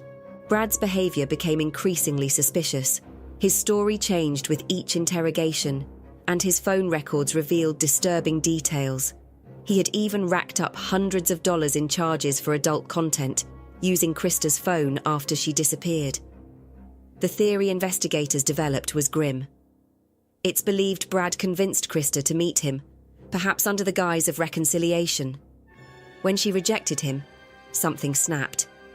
In a fit of rage, he likely ended her life and disposed of her body, which remains hidden to this day. Years passed and the case grew colder. But Brad's troubling behaviour didn't stop. In 2017, he was convicted on unrelated charges, including human trafficking and cybercrimes, earning a lengthy prison sentence. Despite his incarceration, the shadow of Christa's disappearance continued to loom. Then, in 2021, investigators made a bold move.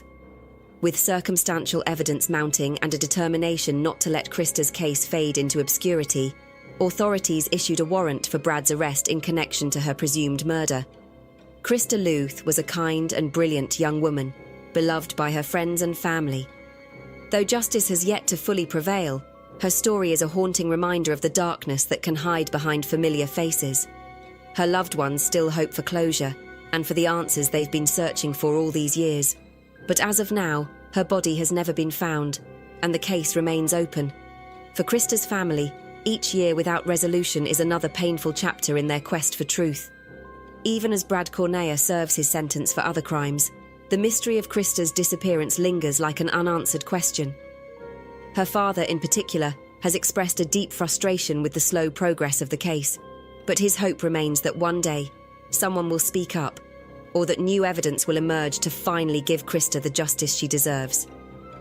Until then, Christa's memory lives on through the people who loved her, and the fight for answers continues. As we close the chapter on Christa Luth's haunting disappearance, the search for answers continues. But sometimes, justice takes years to materialize, as seen in the unsettling case of Virginia Hannon. After decades of uncertainty, a breakthrough finally gave her family the closure they desperately needed. Watch the full video to uncover how persistence, time, and forensic science brought justice to Virginia, and how it may one day do the same for Christa. Case of Virginia Hannon.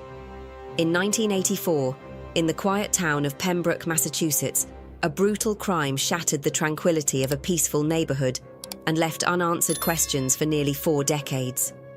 This is the unsettling story of Virginia Hannon, a kind-hearted woman whose life was tragically cut short in a way no one could have imagined. Virginia, affectionately known to many as Ginny, was a beloved figure in her town. She had worked as a lunch lady for years at Bryantville Elementary School and was known for her warm personality, culinary talents, and generosity. Her small yellow house stood as a beacon of kindness. Children would stop by for her famous cookies, and stray animals found a safe haven in her yard. Having lost her husband over a decade earlier, Virginia lived alone but maintained a strong connection to her community. Every Saturday evening, she attended Mass at St. Joseph's Church with her close friend Dolly Harmuth. Their weekly tradition involved attending Mass together and then enjoying dinner at a nearby diner. But on February 13th, 1984, that warmth turned to darkness. Virginia, 59 years old, was found dead in her bed. Concerned when she failed to bring lunch to her stepfather as she always did, his housekeeper went to check on her. What she discovered was horrifying. Virginia's lifeless body was covered with a blanket, and the scene hinted at a violent struggle.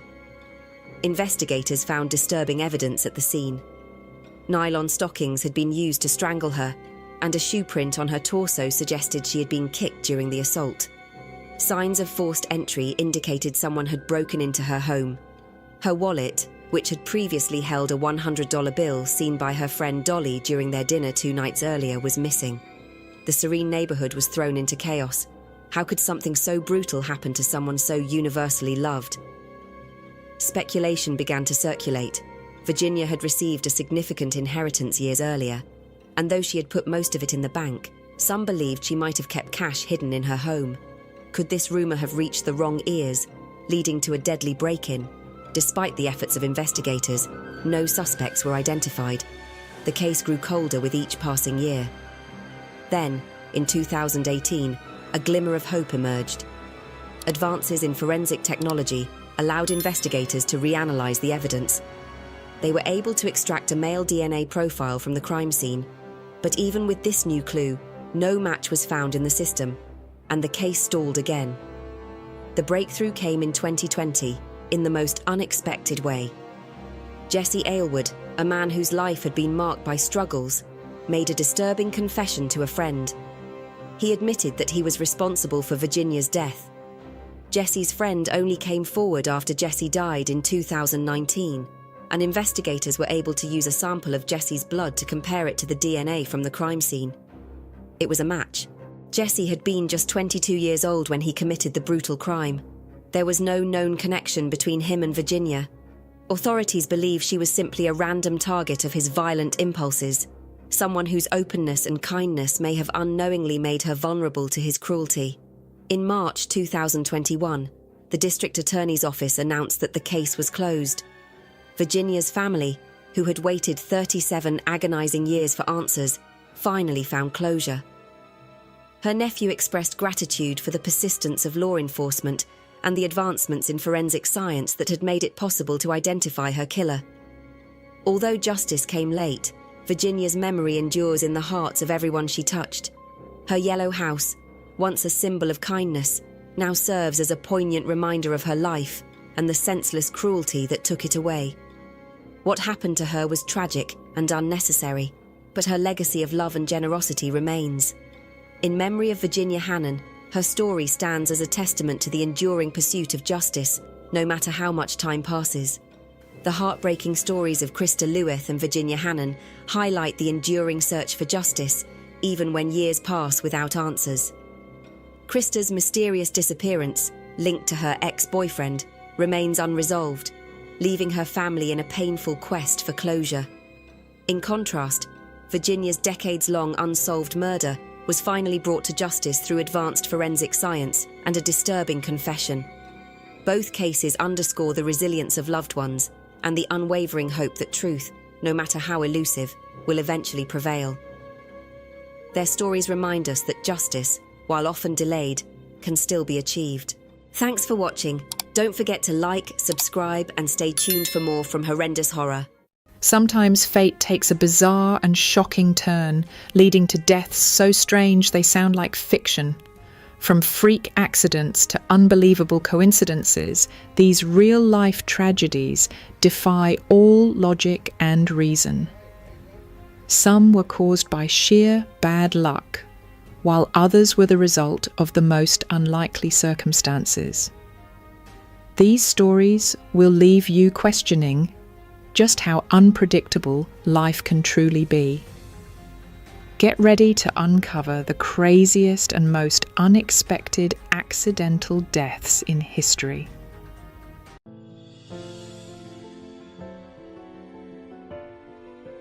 It was an ordinary night at the Eden ALS condominiums in North Miami, Florida. Dennis and Ronnie, high school sweethearts, were just weeks away from celebrating Dennis's 69th birthday and their 50th wedding anniversary.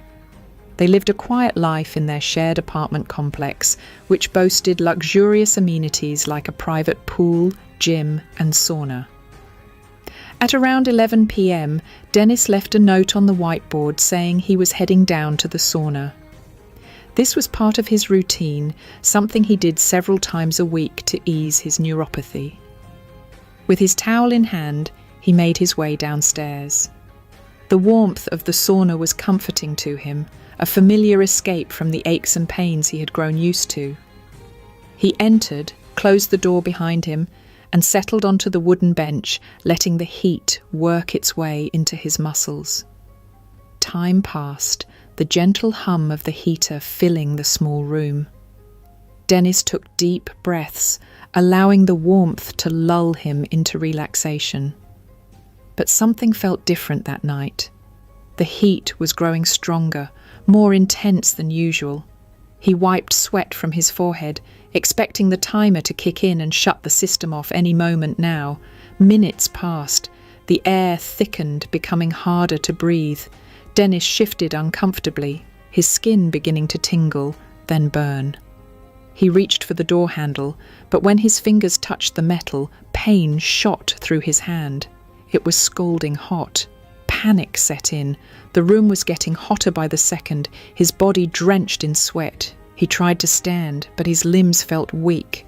The intense heat was draining him, pulling the energy from his muscles. He stumbled, his vision blurred by the stinging sweat in his eyes. He pressed against the door with what little strength he had left, but it wouldn't budge.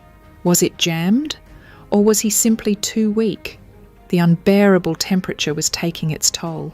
His breathing grew shallow, his chest tight. His heart pounded erratically. He slumped against the bench, skin sticking to the surface. He tried to move again, but the pain was overwhelming. The heat was relentless, searing his flesh, pulling him into unconsciousness. Hours passed and Ronnie grew uneasy. By 2 a.m. Dennis still hadn't returned. Concerned, she and their daughter Lara decided to check on him. As they reached the sauna, they noticed it was still running, far longer than usual. Something wasn't right. Ronnie hesitated before slowly pushing open the door. A wave of unbearable heat surged out, forcing them to step back. The air was thick, the smell suffocating. Something burned, something unnatural.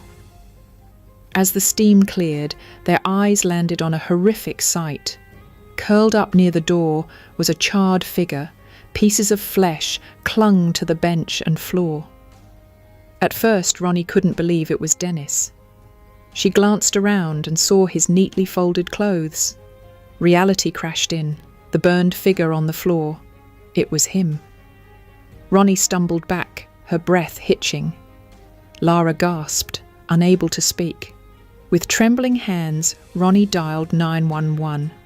When help arrived, investigators confirmed their worst fears. The sauna's timer and heating system had failed. Instead of shutting off, the heat had continued rising, turning the small room into a death trap. Dennis had suffered a fatal heart attack, most likely from the extreme temperatures. His body had been so badly burned that parts of his skin fused to the bench. The news spread quickly.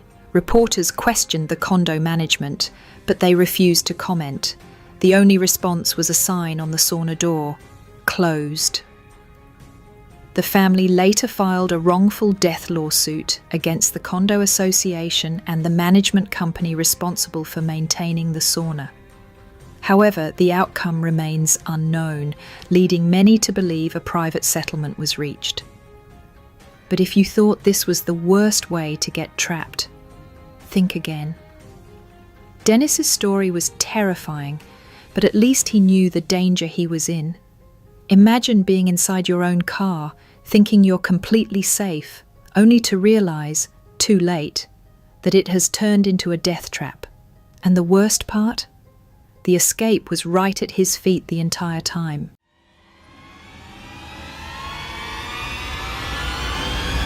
The club was packed, the air thick with sweat, cheap perfume, and the pulsing bass of house music.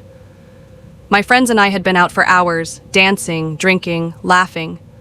It was one of those nights that blurred at the edges, the kind where time slipped through your fingers like smoke. That's when I met him. Tall, dark hair, easy smile. His name was Jake, or maybe James. I barely remember. He slid up next to me at the bar, confident but not pushy.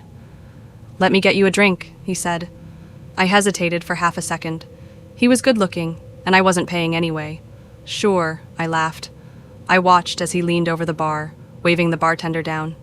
I should have been paying more attention.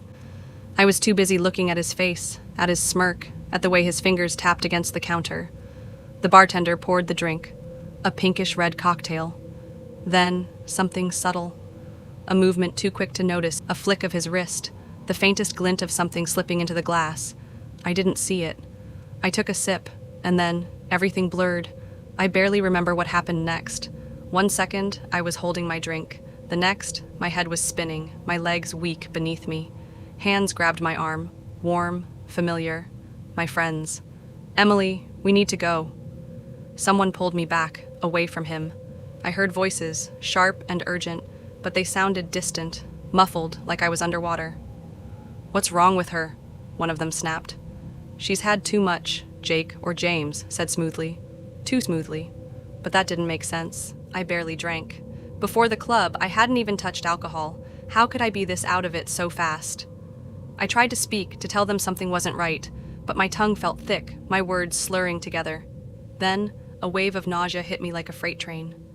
I stumbled outside, barely making it to the curb before doubling over, vomiting onto the pavement. My stomach twisted violently. Something was wrong. So wrong.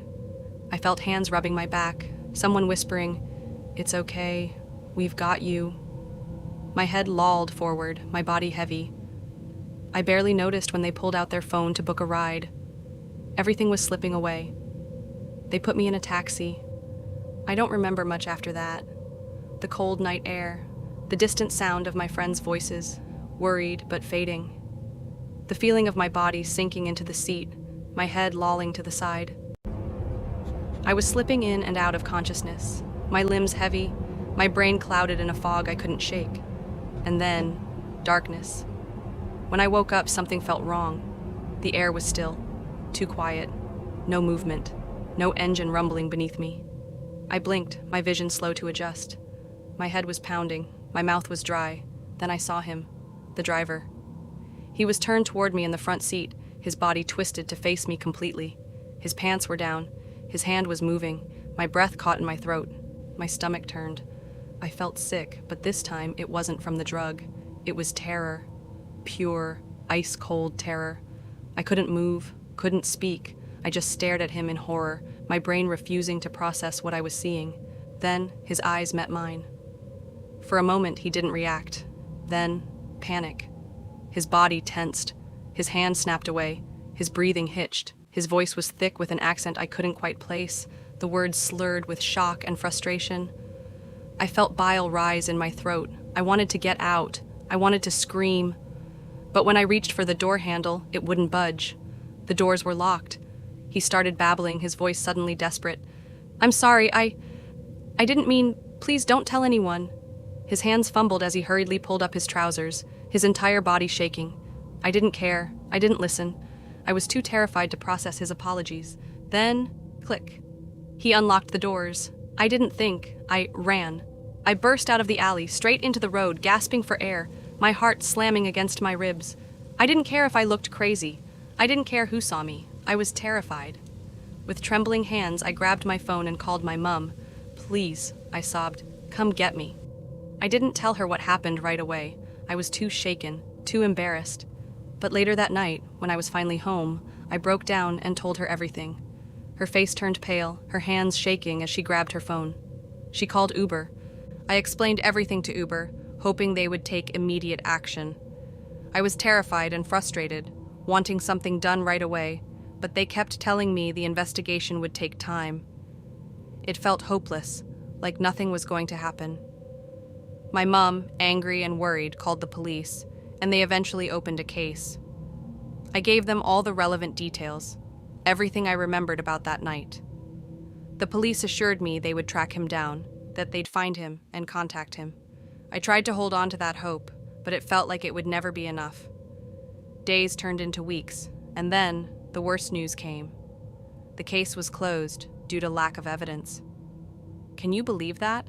They couldn't do anything, despite everything I'd told them, everything I'd felt.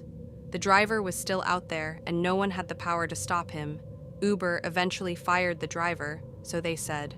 But honestly, it didn't make me feel any safer. It didn't undo what had happened, and the idea that someone like him could just slip away like that, it was infuriating. I was left feeling like a fool, with nothing more than a few empty apologies and promises from Uber.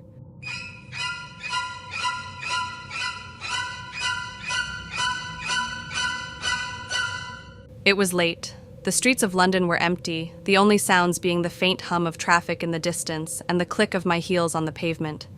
I'd been walking for what felt like hours, the weight of my exhaustion pressing down on me. I'd gone out with friends earlier, but now I was alone, heading home after a long night. I stopped at the side of the road, feeling my legs ache beneath me. The cold air bit at my skin, and I realized I didn't have the energy to walk any farther. I pulled out my phone and ordered an Uber, hoping to get home quickly and call it a night. The car arrived in minutes. It was a sleek black sedan, its headlights cutting through the darkness. I got in, letting out a tired sigh as I sank into the back seat. The driver didn't say much at first. I closed my eyes for a moment, trying to relax, but the ride felt strange. The silence stretched on a bit too long. There was something off about it, but I couldn't put my finger on it. The driver kept glancing at me in the rearview mirror, his eyes too sharp, too calculating. After a while, we reached my destination. He slowed the car and pulled up to the curb, the lights from nearby shops casting long shadows on the pavement. "Here we are," he said in a neutral tone. I reached for the door handle, but before I could open it, I heard a soft click. The door was locked. I froze. The driver turned around slowly, his gaze intense, his eyes fixed on me. There was no warmth in them, just something cold, distant. "I'll drop you off," he said, his voice calm. "But I want you to hear me out first." My heart skipped a beat. "What's going on?" I asked, trying to keep my voice steady. He leaned forward slightly, lowering his voice, as if this moment was something intimate, something meant only for me. "I can make you rich, famous too. All you need to do is agree to a deal." I froze again. My breath caught in my throat. "What deal?" His eyes gleamed, the slightest hint of a smile on his lips. "Sell me your soul. Give it to me and I'll make all your dreams come true. Fortune, fame, everything you've ever wanted, but there's no going back. No second chances." I felt a chill wash over me. My instincts screamed at me to get out, to run, but my body didn't move. The air in the car felt thick, oppressive. "No," I said firmly, pulling at the door handle again, but it wouldn't budge. "If you leave now," he continued, his voice soft and almost coaxing, "you'll never see me again. Not in this form, not like this. And everything I could offer you, everything you've ever wanted, will be lost, gone." His words hung in the air. I could feel the weight of them settle around me like an invisible chain, tight and suffocating. But what did he mean by "not in this form"? The phrase felt like an echo, a warning that rang louder the more I thought about it. Not in this form. Was he saying that he wasn't really human? That he didn't truly belong here, in the body, sitting in front of me? Was he a demon? Something otherworldly? A being I couldn't even comprehend, wrapped in the skin of an ordinary man? I looked at him again. There was something unsettling about the way his eyes gleamed. Something ancient. And I realized with a cold jolt that he didn't seem fully human. His gaze was too piercing, too knowing. His smile didn't reach his eyes. It was as if he was waiting for me to understand, waiting for me to grasp the enormity of what he was offering or threatening. The thought made my skin crawl. And then his words, heavy with finality. "If you leave now, you'll never see me again. Not in this form." The meaning hit me all at once. He wasn't just a man, and this wasn't just a strange offer. He was something else, something far darker. A demon? A devil? It felt like he was giving me one last chance to choose, to step into his world and become something more, or walk away and never know what could have been. But more terrifying than anything was the realization that I didn't know what I would be walking away from. Would I be walking away from the opportunity of a lifetime? Or from something far more sinister? Could I have become someone else? Someone completely changed? Inhuman, even? I was suffocating. I needed to get out, but the door wouldn't open, and his eyes, those cold, calculating eyes, never left mine. I grabbed the handle again. It clicked, and the door swung open. Without thinking, I bolted out of the car, my legs shaky as I ran, as fast as I could. I didn't look back, but even as I hurried down the street, my mind was racing. I couldn't shake the feeling that something was wrong, that he was still somewhere, watching me, waiting. I quickly pulled out my phone to check the Uber app, desperate for some sense of normalcy, to prove that it was just a strange, terrifying encounter. I scrolled through the driver details and my breath caught in my throat. The name and face of the driver was completely different to who I met as the driver in the car. I can't even remember what the name was, but I know that wasn't the same guy that picked me up that night.